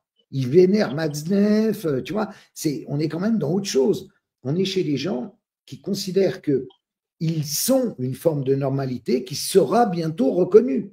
Et c'est tout ce qu'ils ont essayé de faire au cours des années 70, avec, tout le monde s'en souvient, Matzneff, Libération qui prônait ça et tout ça. Et on n'est pas passé loin, et on y retourne, comme vous le soulignez tout à l'heure, avec évidemment l'OMS et ses directives bidons qui aboutissent à l'éducation sexuelle donnée aux gosses dans les pays maintenant francophones. Mais tu ne penses pas que si Trump n'était pas passé, je veux dire, ces débordements, concrètement, auraient pu avoir lieu quasiment dans les mois ou les années qui viennent? Si, et c'est ma réponse à tous ceux qui disent que Trump est un idiot et un débile, un être ridicule et un promoteur immobilier à mèche blonde. Il a un côté ridicule, mais il a parallèlement, comme il le dit lui-même, une forme de bon sens. Et c'est ce bon sens qui manque cruellement à notre époque. Il a disparu, ils ont dissous le bon sens. Or, les gens normaux, ils ont du bon sens. Donc, ils ne croient pas à ces fadaises. Donc, ils se rendent bien compte qu'il y a un énorme problème. Alors, parfois, on peut les marabouter, comme tu l'as vécu au moment du Covid. C'est-à-dire, là, ils ont marché, mais alors, putain, tous. Alors qu'il était évident que le truc puait. Que ce vaccin, on ne savait pas ce que c'était, que c'était quoi ces conneries de bon. Moi, je n'ai pas marché, mais la plupart des gens ont marché. Mais j'ai plein d'amis, ils ont foncé. Comment tu n'es pas vacciné, etc. Donc, je l'ai vécu, ça. Par moments, les gens peuvent être extraordinairement cons. C'est ça le problème. Mais là, sur ce truc-là, de dire Trump est le pire voyou de tous les temps et tout, non. Ils se rendent bien compte que le mec, quand même, il apporte une espèce de réponse au délire qu'on entend depuis très longtemps et qui ne fait pas de mal. Et justement, moi, j'ai bien aimé Vance quand il est venu à Paris, là, avec ses enfants, quoi, dans les bras, quoi. Il vient visiter Notre-Dame, il a ses enfants dans les bras, quoi. Ça, c'est ce qui nous manque en France. Des pères de famille, quoi. Des gens normaux. Des gens normaux. Est-ce que toi, tu évoquais justement le Covid et toutes ces affaires-là? Toi, dans le milieu de la presse, je veux dire, tu es connu comme le loup blanc, tu étais journaliste sûrement, en tout cas, qui a été je pense avec PPDA, le plus connu de France. Et tu t'as gardé donc forcément des liens très très étroits avec une tonne de journalistes. Non, pas du tout. Non, mais pas du tout. Mais non. Tu as coupé court avec tout le monde. Avec tout le monde. Ah ben tout le monde. Tout le monde. Tout le monde. Ah mais tout le monde. Tu sais, on dit la roche tarpéienne est près du Capitole. Donc ça veut dire que tu sais, le Capitole, la roche tarpéienne, c'était un trou où on jetait les mecs qui avaient été au top. Et une fois qu'ils étaient moins connus, paf, la roche tarpéienne, dans la Rome antique. Eh ben, la roche tarpéienne est toujours près du Capitole. J'ai été au Capitole et depuis, je suis dans la roche tarpéienne. Et je m'y trouve très bien d'ailleurs. Parce que j'ai recouvré une forme de liberté que je n'avais pas totalement. Je peux dire ce que je veux. En plus, je suis à la retraite. Tu vois, moi, je suis content. Je dis ce que je pense. J'ai une petite notoriété, pas aussi énorme que tu dis, qui fait que quand je dis un truc, on écoute vaguement. En plus, je dis toujours la même chose depuis 5 ans. Donc, à force, ils finissent par se dire, le mec, il a une idée en tête. Voilà. Mais après, je fais pas carrière, je m'en fous, moi. J'ai déjà donné. Je l'ai fait. Qu'est-ce que je vais recommencer? Ouais, t'as rien à prouver, t'as rien à foutre. Mais j'en ai rien à foutre, surtout. Donc, c'est un devoir de conscience, en quelque sorte. Ah oui, c'est pour faire quelque chose de bien vraiment. De bien vraiment. Parce qu'être connu, être célèbre, gagner de la thune, montrer sa gueule à la télé, c'est difficile. mais c'est donné à tout le monde, je dirais, presque. Ouais. Tu vois, bon, après, il faut être un peu plus malin, un peu plus bon, ok. Mais par contre, faire un vrai truc, ça, c'est le plus important. Et ouais. Faire Et bouger une société. Faut que j'arrête de fumer, putain de merde. Ah bah t'es comme moi, ouais. Bah il faut que tu vois le docteur Trotta là qui vient lundi chez nous, il va te donner une méthode, il est fabuleux ce médecin. Alors Oui, j'adore ça. on va aller vite, on va pas te garder trop longtemps, mais là il y a énormément de monde ce soir, hein, je te préviens, il y a énormément de monde. Alors on va quand même évoquer deux autres sujets qui nous tiennent à cœur avec François. Le premier que tu traites hein, dans l'envers des affaires, ce trimestriel, hein, c'est un trimestriel vendu combien, où, comment, pourquoi. Allez, je le remonte. fais la pub un peu, fais la pub, vas-y. Non, mais j'aime pas. Écoute, c'est vendu en kiosque, sinon en digital sur l'enversdesaffaires.fr. C'est trimestriel, là c'est le numéro 14. Alors évidemment, on n'a pas de subsides qui nous viennent de l'État, on n'a pas de pub non plus parce que c'est le genre de sujet qui fait fuir les publicitaires. Et on trace notre sillon petit à petit. On est à l'équilibre. On ne perd jamais d'argent, mais on n'en gagne jamais. Bon, tu me diras, ça va, tu as assez gagné, mais en même temps, maintenant, j'ai plus beaucoup. Donc... Et tu veux, ouais, d'accord. Ok, t'en vends combien, juste à titre d'exemple? Ah ben, écoute, c'est simple. Le point d'équilibre, il est à 15 000 exemplaires vendus. Et en général, on arrive à faire 16 000, parfois 17 000, parfois 18 000, parfois 12 000. On se rattrape d'un numéro sur l'autre. Et tu vas voir qu'avec l'émission de ce soir, tu vas faire 25 000. Hein. Ah, écoute, j'espère. Voilà. Achetez-le, aidez-nous parce que putain, on partagera les recettes. Hein, j'en ai bien besoin. D'accord. Bon, sinon, deuxième sujet là que tu évoques du reste là-dedans, c'est Raël, le gourou au-dessus des lois, le prophète des extraterrestres. Oui, bah oui, tout le monde se connaît Raël. Il y a eu une série sur Netflix. Alors, qu'est-ce que tu apportes en plus là-dedans? Dis-nous. Ah bah, j'apporte le témoignage d'une femme qui est née dans la secte. Et qui était donc. Carrément. Ah oui. Carrément. Ah oui. Tu as réussi à retrouver ça. Mais cette femme, je n'ai pas eu de mal, elle sort un livre. Et donc, quand j'ai lu ce livre, j'ai dit, non, mais c'est pas possible, quoi. Il n'est pas encore en prison, celui-là, mais pas du tout. Il est au soleil avec son chapeau de paille. Il est très, très content. Il est multimilliardaire. Tu vois, il a beaucoup mieux réussi que nous, hein, en vendant vraiment un truc, mais alors qui ne tient pas en l'air, quoi. Tu vois, qu'il a été enlevé par les Elohim des soi-disant extraterrestres. Tout ça, parce qu'à l'époque où il a été enlevé en 73, c'était la mode. Donc, il s'est dit, ah putain, il y a un créneau. Il avait tout essayé avant, Raël. Il avait même été chanteur dans le style un peu Jacques Brel, sous le nom de Claude Seller. Tu peux regarder, hein, tu peux trouver. Ah ouais, non, mais je sais, j'avais vu ça, ouais. Parce qu'il vient du cœur de la France, il était dans un petit village. Oui, il vient du centre de l'Auvergne, je crois. C'est d'ailleurs, en Auvergne que la soucoupe volante des Elohim s'est posée pour l'emmener. Là, il a fait l'amour à une Elohim, il est revenu, enfin, bon, n'importe quoi. Mais le gars a quand même une secte gigantesque dans le monde, notamment au Canada, un peu en Suisse et tout. Et le récit de cette femme qui s'appelle Madame Adjara, Lydia Adjara, est quand même absolument extraordinaire parce que elle est née dans la secte. Sa mère était déjà dans la secte, mais quand elle a été en âge, on va dire, même pas en âge d'ailleurs, même avant l'âge, c'est-à-dire avant l'autorisation de 15 ans, Raël s'est intéressé évidemment à elle, comme il s'intéresse à toutes ses recrues.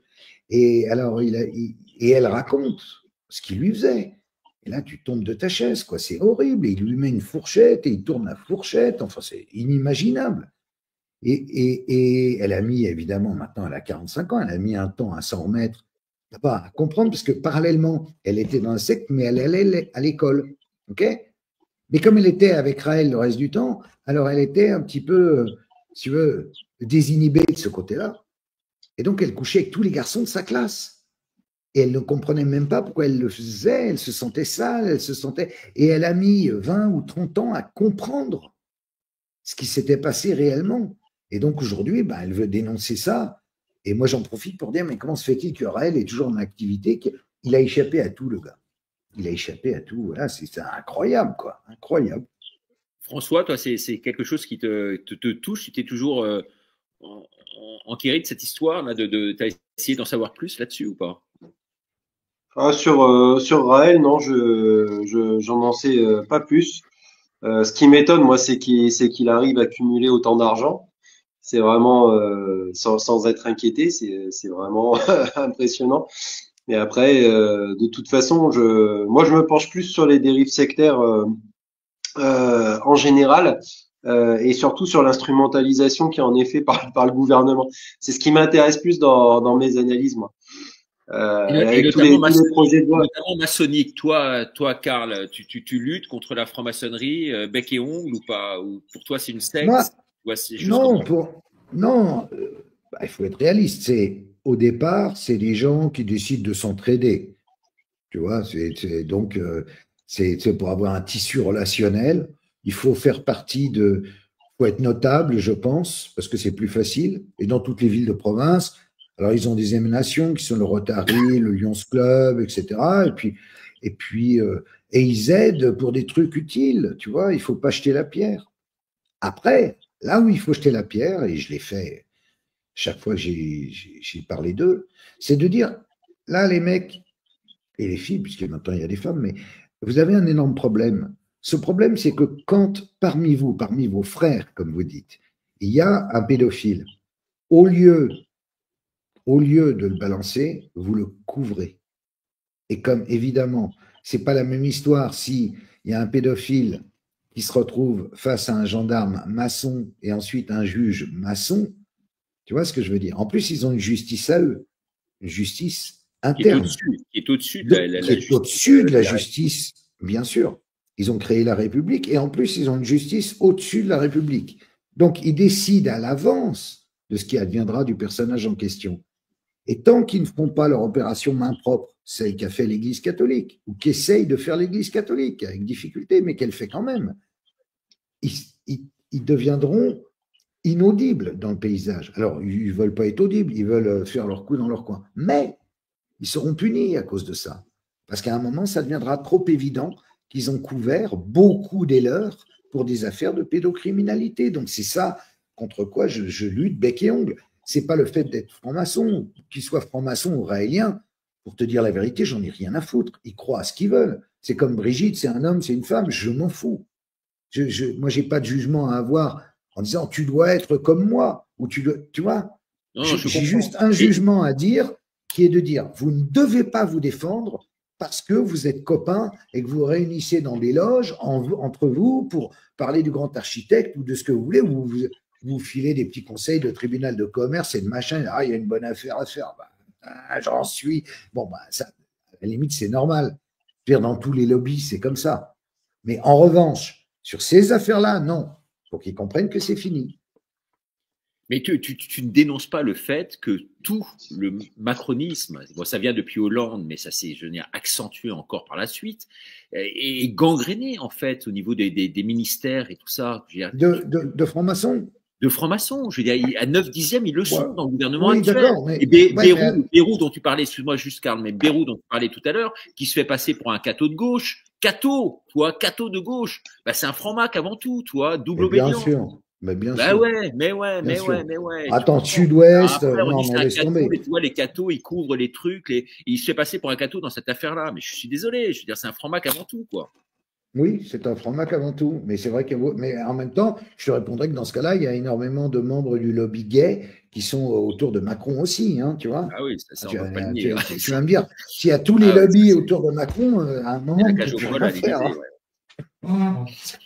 Et François, quand tu vois ça, tu as envie de gerber aussi ou pas, ou Moi, ce qui me gêne plus, ce sont plutôt les fondements de la franc-maçonnerie, parce qu'il y a franc-maçonnerie, il y a la franc-maçonnerie opérative, la franc-maçonnerie spéculative. 1717, Jean Théophile Desaguliers, Anderson, les pasteurs Anderson aussi. Derrière tout ça, il y a d'autres sectes, on va dire, les Rose-Croix par exemple, qui sont à l'origine de la formation de cette franc-maçonnerie de 1717. J'ai écrit dessus dans mon premier ouvrage d'ailleurs, et ces sectes-là, par exemple, les Rose-Croix, sont clairement d'aspiration luciférienne. Quoi qu'il en soit, on a des branches franc-maçonnes qui sont clairement lucifériennes, qui prônent l'anti-église et quelque part aussi la reconstruction du temple. La plus grande illustration historique, c'est la Révolution française, qui abonde dans ce sens. Si aujourd'hui, dans la République française, on a autant de symboles antéchristiques, c'est pas pour rien. C'est parce que derrière, il y a des fondements ésotériques suffisamment solides et ancrés dans l'histoire. Je parle là de la cérémonie des Jeux Olympiques, par exemple, mais ça peut être aussi la figure de Lilith qui défilait dans la ville de Toulouse l'année dernière, au mois de novembre. Lilith, alors je vais pas faire tout un cours sur l'histoire des religions et l'ésotérisme. Je pourrais consacrer une émission d'une heure là-dessus. Mais juste pour faire écho à ce qu'on racontait tout à l'heure, Lilith, c'est quand même une figure de la mythologie mésopotamienne qui était aussi connue pour tuer des enfants. Hein. Et tout à l'heure, quand je parlais de normalisation, on a ce process-là où on fait défiler des figures dites démoniaques dans la rue et on en fait un spectacle admiré de tous, quoi, sans que les gens en connaissent les fondements. Ces fondements-là, ils sont réservés aux initiés, bien entendu. Alors, qui sont ces initiés qui décident de nous mettre des personnages comme ça dans la rue? C'est la question qu'il faut se poser. Et on en revient, enfin, je veux dire, on est dans une république qui fait la part belle à tous ces symboles ésotériques. Je vois par exemple, je parlais des Jeux Olympiques, mais la scène, la reconstitution de la scène est complètement blasphématoire. Et on a choisi d'ailleurs pour icône, pour remplacer le Christ, une femme qui est tout son inverse, c'est-à-dire le Christ qui est plutôt ascète, d'apparence athlétique, sage, est remplacé par une femme obèse dans un contexte avec un repas où il y a surconsommation, tout est ostentatoire, tout est débauche. Je veux dire, c'est complètement antéchristique au niveau de l'image. Et tout ça, c'est pas pour rien. C'est pas un hasard. Je veux dire, ça se fait dans la République, ça ne se serait pas fait dans l'ancien régime. Je suis pas royaliste ou quoi que ce soit, mais je pense que ça a le mérite d'être souligné. Il est bien cet ex-gendarme, hein, tu le découvres, t'as vu un peu, hein? Oui, je le connaissais pas, François. Eh ben, j'achèterai ce livre. C'est très intéressant. Il a l'air de bien connaître ce dossier. Ah bah, il connaît tous les dossiers. Il est intéressable surtout. Alors, peut-être le dernier aspect, puis après on te libère, c'est parce que ça touche beaucoup de gens.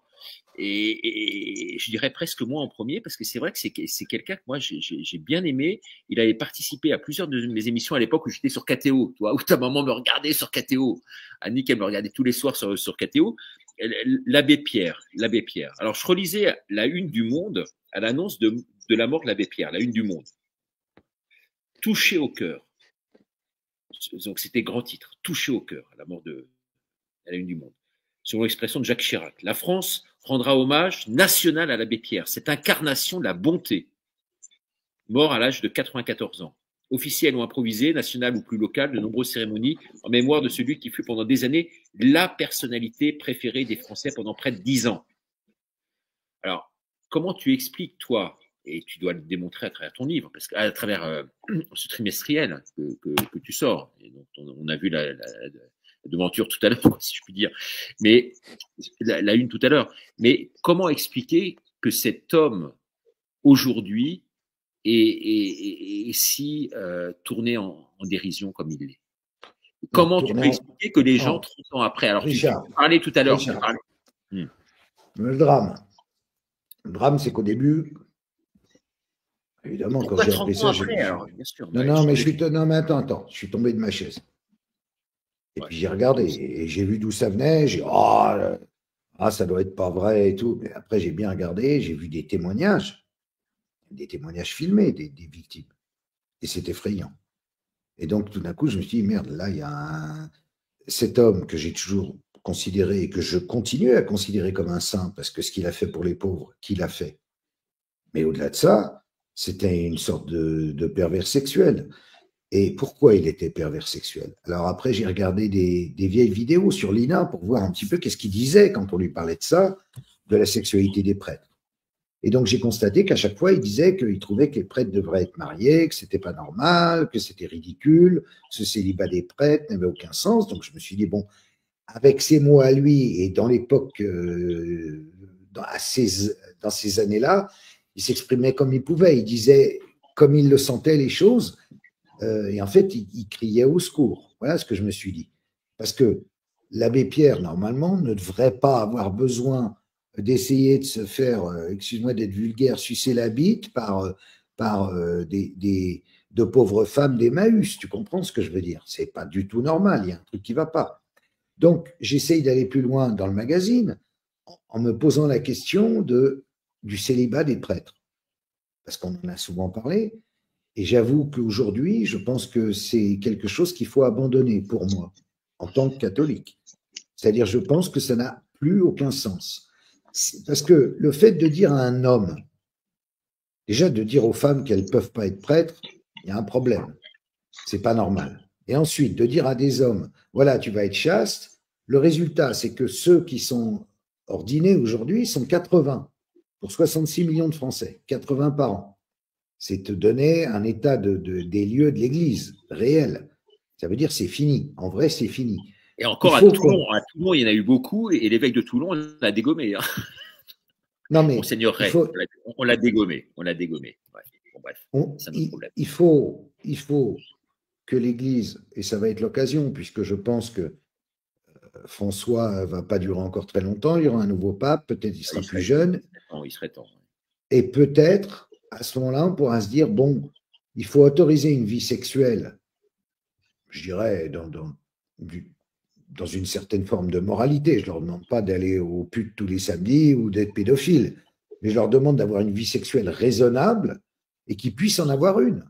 Ça évitera ce genre de drame, parce que il y en a eu trop. Le rapport Sauvé, c'est quand même 330 000 victimes entre 1950 et 2020. Donc, et Bétaram, c'est quoi? Tu vois? C'est quand même des prêtres qui ont un problème. Et pourquoi ils ont un problème? Parce qu'on ne les laisse pas, tu vois, à un moment, ouais, mais tu crois pas, et ça rejoint le début de la conversation, donc on fait le tour et on termine par ça, mais tu crois pas que c'est un problème avant tout de perversion chez certains, mais pas chez tous, parce que dans les familles, tu en parlais tout à l'heure, je veux dire, l'essentiel justement de ces problèmes-là ont lieu aujourd'hui dans les familles, où théoriquement, les gens ont des rapports sexuels normaux, quoi. Donc, ça ne les empêche pas d'en avoir par ailleurs outre mesure. D'abord, ça, de dire que l'essentiel se passe dans les familles et que c'est l'inceste, c'est pas vrai. Ah bon? Ça, non, c'est des faux chiffres. Les vrais chiffres montrent que c'est à l'extérieur de la famille que ça se passe, à hauteur de 70%. Ah ouais, c'est éducateur. C'est pas du tout non, je sais, ils disent entre 80 et 90% à l'intérieur des familles. Ouais. En vrai, c'est 70% à l'extérieur. D'accord. Et donc, les chiffres sont absolument faux. Et secondo, évidemment, il y a l'inceste. Et évidemment, c'est des personnes mariées. Et évidemment, c'est des pervers. Ça, on est d'accord. Mais concernant les prêtres, précisément, où as-tu lu? Ou alors tu as mieux lu que moi, dans l'Évangile. Il y a un prêtre, d'abord, il n'a jamais parlé de prêtre, il a juste parlé à Pierre, il a dit, tu es Pierre et je ferai mon église. Voilà, terminé. Il n'a jamais dit, ce sera que les hommes qui donneront la communion. Il n'a jamais dit, ils ne devront pas se marier. Pour quelle raison? Ça veut dire que Jésus lui-même ne parlait pas aux femmes. Qui est la femme la plus proche de lui? Marie-Madeleine. Marie-Madeleine et toutes les femmes dans l'église. Marie. Bon. Non, alors, là, vraiment, ils doivent se remettre en question, sinon ils vont disparaître. C'est aussi simple que ça. Disparaître. Au revoir, les amis. Il restera les orthodoxes. Tu pourras encore tourner kazakh. Tu pourras aller retrouver tes amis orthodoxes. Mais tu vois, le problème, il est là. Il est juste qu'on est arrivé à un point où c'est pas tenable. C'est juste pas tenable pour un homme. Un homme est un homme. Et donc, il a besoin de temps en temps. Il bande, voilà, c'est la vie. Et donc, c'est très bien si, au lieu de cacher, parce que ça rejoint le problème de l'omerta, au lieu de cacher les choses, on dise les choses. Après, on le vit bien. Monsieur le curé, tiens, je salue votre femme, ou je salue. Mais je vais plus loin. Je salue votre ami. Si le mec est pédé, moi, je m'en fous qu'il soit avec un autre homme. Mais ris pas. Je m'en fous complètement. Puis, du moment qu'il n'agresse pas des enfants, tu vois ce que je veux dire? C'est tout ce que je lui demande. Si le prêtre est homosexuel, beaucoup de prêtres étaient homosexuels, tu le sais comme moi. On a vécu là-dedans toute notre enfance. La plupart étaient homosexuels. Non, c'est vrai qu'à l'époque où j'étais directeur de KTO, on avait fait une étude qui nous était remontée, qui était une étude officielle. Et c'est vrai qu'au séminaire à Rome, il y en avait un nombre très important d'homosexuels. C'est faramineux. Et donc, évidemment, parce que c'est c'était plus facile à l'époque, si tu veux. À l'époque où c'était caché. Quand tu étais PD, c'était compliqué, quoi. Tu étais mal vu dans la famille, mal vu à l'extérieur. Donc, tu disais, bon, je vais au séminaire, je trouverai des petits copains sympas. Et ensuite, j'ai pas envie de vivre avec une femme, je serais pas obligé de vivre avec une femme et je deviendrai prêtre. En plus, ça tombe bien, j'aime bien prier, j'aime bien Dieu, j'y crois moyen, mais enfin, au moins, je ferais bien semblant. Et puis voilà. Et puis c'est comme ça qu'à l'époque, on avait beaucoup de prêtres, mais c'était des drôles de prêtres. Ouais, mais il y avait un statut social à l'époque qu'il n'y a plus aujourd'hui. Toi, ouais. Toi qui est très, très croyant aussi, hein, comme nous, parce que Karl, il est aussi prêtre croyant. Et c'est vrai qu'il y a de quoi être écuré quand même par moment. Et lorsqu'il révèle tout ça dans son trimestriel. Oui. Je vais faire quelques clarifications là-dessus parce que on a besoin d'avoir les clarifications du Vas-y, François, c'est à toi. Non, mais sur la question religieuse, du moins c'est une question sur laquelle je me suis pas mal consacré, j'ai pas mal travaillé. Concernant le mariage des prêtres, il faut savoir que l'Église catholique jusqu'au IVe siècle autorise le mariage des prêtres. Par ailleurs, Saint Pierre, qui est considéré un petit peu, et c'est de l'interprétation parce que c'est pas quelque chose qui est institutionnel, mais qui est reconnu un petit peu comme le premier pape de l'Église, était lui-même marié au 1er siècle. Et c'est finalement le concile de Nicée en 325 qui va interdire le mariage des évêques, et uniquement des évêques. Et il faudra attendre le 11e siècle, donc 1022, c'est Benoît VIII, je crois, qui interdit le mariage aux prêtres. Donc entre-temps, quand même, on a des prêtres qui, jusqu'au XIe siècle, sont mariés. Il faut le signaler. Il y a eu des va-et-vient, quoi. Et au XVe siècle, on s'aperçoit quand même que il y a quand même malgré tout beaucoup de hauts dignitaires de l'Église catholique qui sont mariés, voire qui ont des enfants. Donc en témoignent par exemple les très connus Borgia. Et finalement, c'est le Concile de Trente qui va annuler, qui va rigidifier, on va dire clairement, l'histoire du célibat. Et ça, c'est en réponse à la réforme protestante, vraiment. Donc moi, ce que je constate d'un point de vue historique, c'est que les prêtres ont pu être mariés et ont pu exercer mariés. Alors bien entendu, si on parle de mariage dans l'Église, et si on parle d'avoir des rapports sexuels, c'est dans le cadre du mariage religieux et pas en dehors.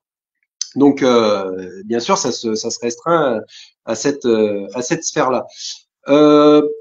Après, sur l'impact que ça peut avoir sur les infractions sexuelles et la pédophilie, j'ai mis des réserves. J'ai mis beaucoup de réserves parce qu'effectivement, moi, sur le terrain, j'ai constaté aussi beaucoup d'affaires qui étaient intrafamiliales avec des hommes qui avaient des relations de famille, parfois d'âge relativement jeune. Ça pouvait être 30 ans, ce qui est surprenant parce que la majorité des pédophiles auxquels j'avais affaire étaient déjà des hommes d'un âge plus mûr en général. Beaucoup d'affaires qui impliquaient le grand-père dans la famille ou des choses comme ça. Mais des gens qui ont déjà eu des rapports sexuels ou qui étaient en capacité d'en avoir. Donc, et si on fait un petit parallèle historique, on s'aperçoit qu'au XVe siècle, à l'époque des Borgia, malgré le fait qu'on ait des gens qui soient en couple, on a justement des mœurs qui sont complètement débridées et l'Église va devoir intervenir pour faire cesser ça, parce que justement c'est du n'importe quoi aussi. Donc je sais pas s'il y a une efficacité réelle finalement à remettre le mariage sacerdotal, on va dire, au centre. Je sais pas. Je sais pas à ce niveau-là, mais je suis pas contre d'un point de vue religieux. Je veux dire historico-religieux, je suis pas contre. Voilà, c'est. Mais ça reste une question qui fait débat, hein, de toute façon. C'est inévitable, ça. Voilà. Après, on peut aussi rebondir sur les déclarations récentes du pape François qui a autorisé les prêtres dont on connaît l'homosexualité, dont l'homosexualité a été avérée, à intégrer l'Église catholique. Alors bien entendu, Ça veut dire qu'une fois qu'ils intègrent l'Église catholique, ils obéissent aux préceptes de l'Église catholique. Donc, ils n'ont plus de rapport sexuel. Mais c'est intéressant de le mettre en perspective avec tout ça, parce que quelque part, alors là, je vais peut-être choquer, hein, mais j'aurais moi plus peur de laisser mon garçon à un prêtre que j'ai connu homosexuel, peut-être, qu'à un prêtre qui, on va dire, hétéronormé. Voilà. Ça peut, je vais peut-être choquer en disant ça, mais On verra dans le chat tout à l'heure. Ça fera débat. Ça fera débat. Je crois visiblement qu'il y a près de 2000 ou 3000 messages sur le chat. Donc on va pas garder Karl trop longtemps parce qu'il m'avait vraiment demandé. Il a fait cette émission exceptionnelle là pour nous ce soir. C'était vraiment une joie incroyable de t'avoir. Qu'est-ce qu'on peut te souhaiter, Karl, aujourd'hui? S'il y avait 3 souhaits, ce serait lesquels? Oh là, 3, c'est beaucoup. J'en ai qu'un. C'est que ce qui est en train de commencer depuis quelques jours seulement aille à son terme. C'est-à-dire que la prise de conscience du grand public continue concernant la pédocriminalité. Parce que c'est à ça que j'osais plus y croire. Et là, je me reprends à y croire. C'est-à-dire je vois que nos efforts portent. C'est si rare dans la vie que je suis content et c'est ça que je voudrais qui arrive. Le reste, je m'en fous totalement. Ah bah écoute, en tout cas, merci infiniment hein, d'abord de cette amitié qui, je le disais en début d'émission, mais nous lie déjà depuis 20-25 ans, ce qui nous rajeunit pas, mais bon, toi, tu es toujours frais et vert et plein d'idées, plein de tonus, plein de fougue, et puis une voix forte et une voix en tout cas ultra crédible. Tu l'as toujours été, et tu le resteras à jamais. En tout cas, merci infiniment d'être venu dans cette émission. Merci Richard à toi. Et c'était bravo pour ton courage et ta longue route. Pardon? Je dis bravo pour ton courage et ta longue route. Ah bah merci beaucoup, ça me touche beaucoup, Karl. Et puis on se revoit bientôt et quand je passerai dans ta région, je te ferai un petit coucou. Okay. Voilà, donc écoute, je te libère et puis avec François, on va faire le débriefing. C'est un peu la deuxième partie. Merci à François qui est un personnage étonnant. Oui, je donnerai spécialiste de religion, gendarme, ésotériste, incroyable. J'ai appris grâce à lui plein de trucs. Je suis très content, j'ai pas perdu ma soirée. Merci beaucoup à tous. C'est déjà ça. Merci Karl. Les gars. Et à bientôt. Hein. Au revoir. Moi, je quitte le studio. Voilà, exactement. Salut les jeunes. Bonne soirée. On va débriefer sur le chat. Si tu veux bien, François. Voilà. Voilà, il est parti. Bon, bah, c'était sympa, hein? Qu'est-ce que t'en penses? Ah oui, 2226 commentaires. Bah, dis-moi, on va y passer la nuit. Hein. J'espère que t'as pas de boulot ce soir. Alors, ton livre, dis-nous un peu tout là sur ton livre. Mon nouveau livre qui est sorti hier, effectivement, qui s'appelle Captionem, donc avec en bandeau une cité, une technologie et un totalitarisme. Donc c'est un livre qui parle des dérives totalitaires de nos sociétés, qui n'est pas vraiment une fiction, qui est plus un livre d'anticipation, on va dire, mais qui crée une confusion troublante entre le monde dans lequel on vit actuellement et le monde potentiel dans lequel on pourrait vivre, une dictature numérique totalitaire sous couvert d'intelligence artificielle, de technologie, de transhumanisme. Voilà, ça nous montre en fait tous les leviers qui sont désormais utilisables. Hein. C'est les leviers, des leviers qui existent vraiment, tels qu'ils agiraient sur les masses si il n'y avait plus de barrières éthiques. Et pour que ces barrières éthiques sautent, c'est très simple, il faut des narratifs. Et donc, on l'a vu avec le Covid, la ville c'est une ville laboratoire coupée du monde, coupée de tous, dans laquelle sont maintenus des gens dans des narratifs et qui sert de laboratoire pour la gouvernance, pour appliquer ces méthodes d'ingénierie sociale et tester ces technologies. Et son paradoxe à cette ville, c'est qu'on a l'impression d'y vivre libre, parce qu'elle est très libertarienne quelque part, comme le monde dans lequel on est. Et il y a une invisibilisation totale de la surveillance permanente et technologique. Grâce à la dématérialisation complète de la monnaie et de tous les systèmes qui sont utilisés, et il y a un rôle prépondérant de l'IA qui supervise tout, qui recroise tous les fichiers, toutes les données sur les gens, etc., etc. C'est une ville où on ne vote plus, c'est l'IA qui vote pour les gens. Mais c'est légitimé. C'est légitimé par le fait que l'IA a le pouvoir de contrôler ce qui se dit sur les réseaux, de faire des statistiques qui permettent de dire en fonction des commentaires des gens, et la personne qui préfère, etc., en fonction des taux d'audience à la télévision, etc.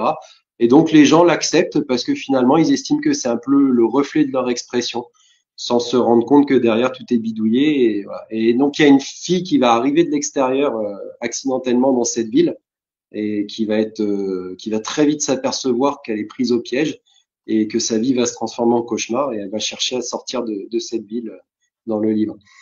Voilà. Donc c'est à la fois roman et puis il y a vraiment une structure et derrière. C'est un pur roman, ouais.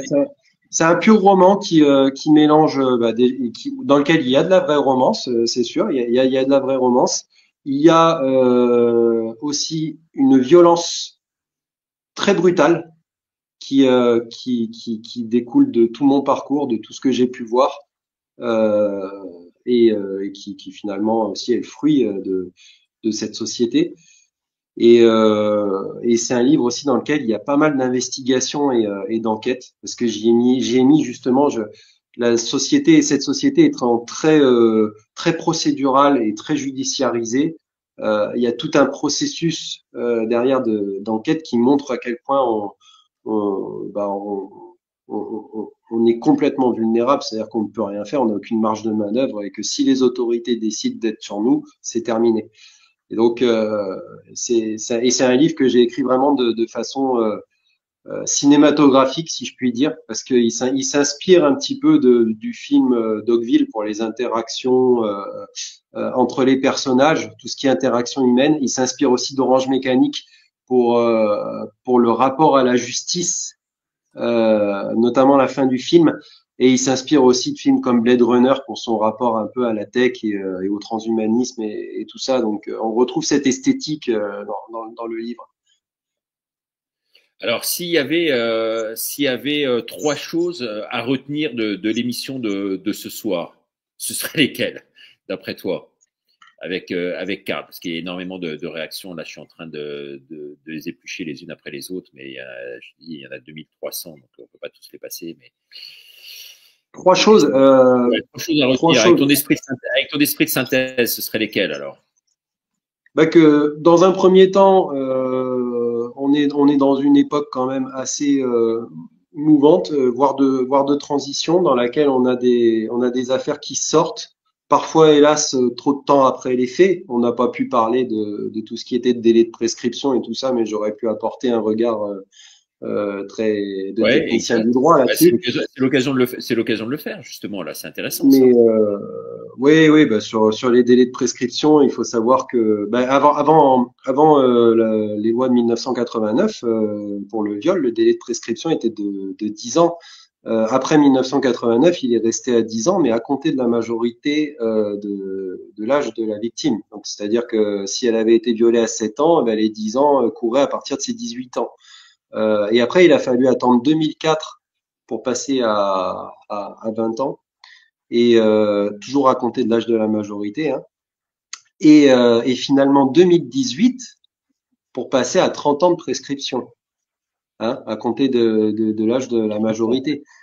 Sachant qu'il y a une loi qui est assez intéressante et qui, je pense, peut servir de levier peut-être pour faire tomber certaines personnes importantes sur lesquelles les faits seraient révélés sur le tard, et qui est une loi d'ailleurs qui permet de justifier la réouverture d'enquête par le parquet malgré le fait qu'on soit inscrit dans un délai de prescription. C'est la loi de 2021 qui permet un glissement de la prescription, c'est-à-dire que si il est avéré que la même personne qui est mise en cause pour des faits, par exemple de viol, qui sont prescrits, a violé une autre victime, mais dont le délai de prescription n'est pas atteint, et bien à ce moment-là, on va pouvoir juger les anciennes affaires. Donc ça, c'est intéressant. Ouais.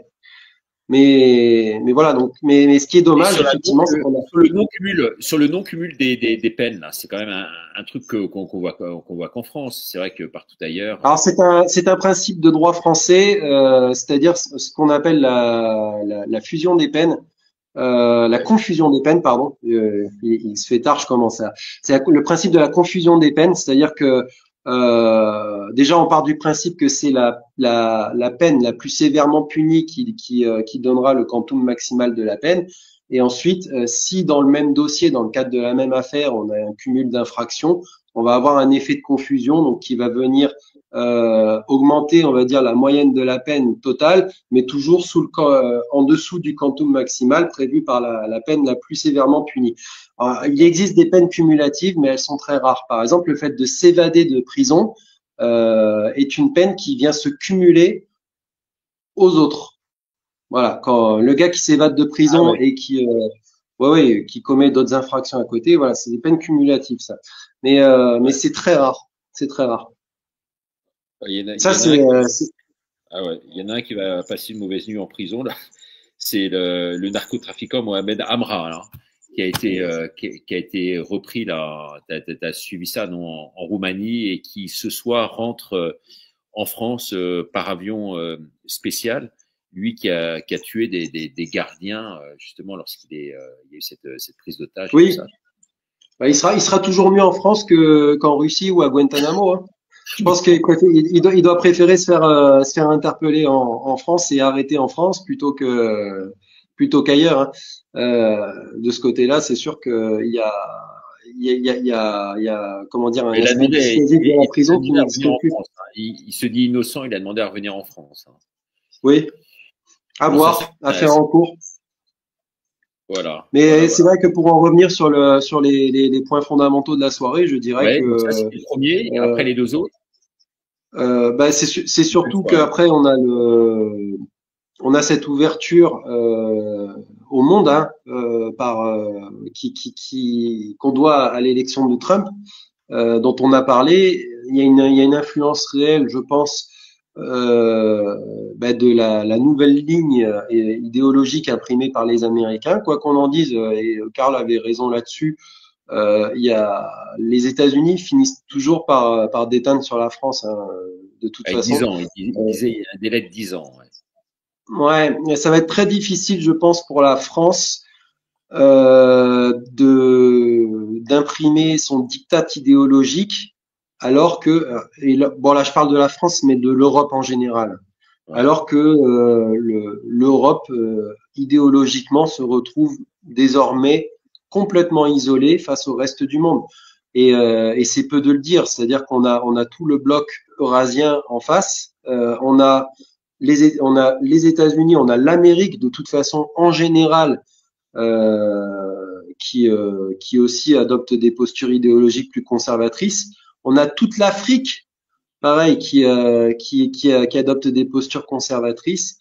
Au milieu de tout ça, il y a la petite Europe qui va défendre tant bien que mal ses idées progressistes, universalistes. Ça va être un petit peu compliqué. C'est ce que j'avais déjà dit l'année dernière au moment de l'élection de Trump. Pour l'instant, d'ailleurs, je m'étais pas trompé à son sujet, puisque j'avais aussi dit que une de ses premières mesures, ce serait de faire en sorte de mettre fin au conflit en Ukraine. Mais j'avais souligné le fait que l'Europe risquait de renforcer finalement son pan totalitaire à cause de ça. C'est-à-dire que isolée, hein, reléguée un peu dans le coin du ring, là, elle risque de devenir plus agressive sur le plan de la propagande. Et donc ça va. Et on le voit de toute façon avec toutes les réactions de Thierry Breton et consorts. On voit qu'il risque d'y avoir effectivement plus de censure. Pourquoi ? Parce qu'on n'a pas le choix, hein. Il va falloir censurer tout ce qui ouvre des fenêtres vers le monde, hein, vers l'extérieur. Et ça, c'est les réseaux sociaux essentiellement, puisque la presse est tenue. Donc, ce sont les risques majeurs, finalement, et l'effet peut-être même pervers de l'élection de Trump. Mais j'espère que les gens vont s'en apercevoir. J'espère.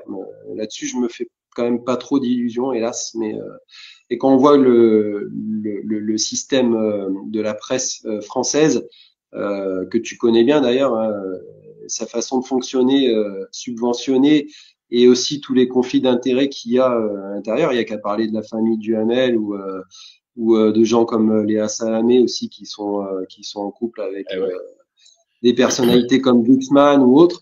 Ça va être très compliqué. Je pense que ça va être très compliqué. Voilà. Mais on rentre dans un rapport de force quand même qui devient très intéressant, très intéressant. Macron, quoi qu'on en dise, sur l'échelle mondiale, est en position de faiblesse. Il est pas en position de leadership, contrairement à ce qu'il veut faire croire et contrairement à ce que fait croire sa propagande et tous ses suppôts. L'Europe, pour l'instant, est en retrait à tout niveau, que ce soit sur le plan économique, sur le plan militaire, sur le plan des innovations, à tout niveau. L'Europe a pris énormément de retard et elle doit ce retard essentiellement à sa politique de vassalisation aux États-Unis, parce que c'est une politique qui a été entretenue depuis l'élection de De Gaulle, hein, et donc qui a considéré à l'affaiblir énormément en déléguant tout aux Américains, y compris sa propre protection. Et aujourd'hui, du jour au lendemain, elle se retrouve dans une position antagoniste vis-à-vis des États-Unis et complètement démunie. Donc c'est une situation très compliquée à gérer. Ah ouais. En tout cas, on va pas te retenir trop longtemps non plus parce que là, t'as fini ton livre là, qui est en vente là, non, je pense. Oui, ça y est, là, il est en ligne. Ouais, sur The Book Edition, hein, c'est ça, The Book Edition. Ouais.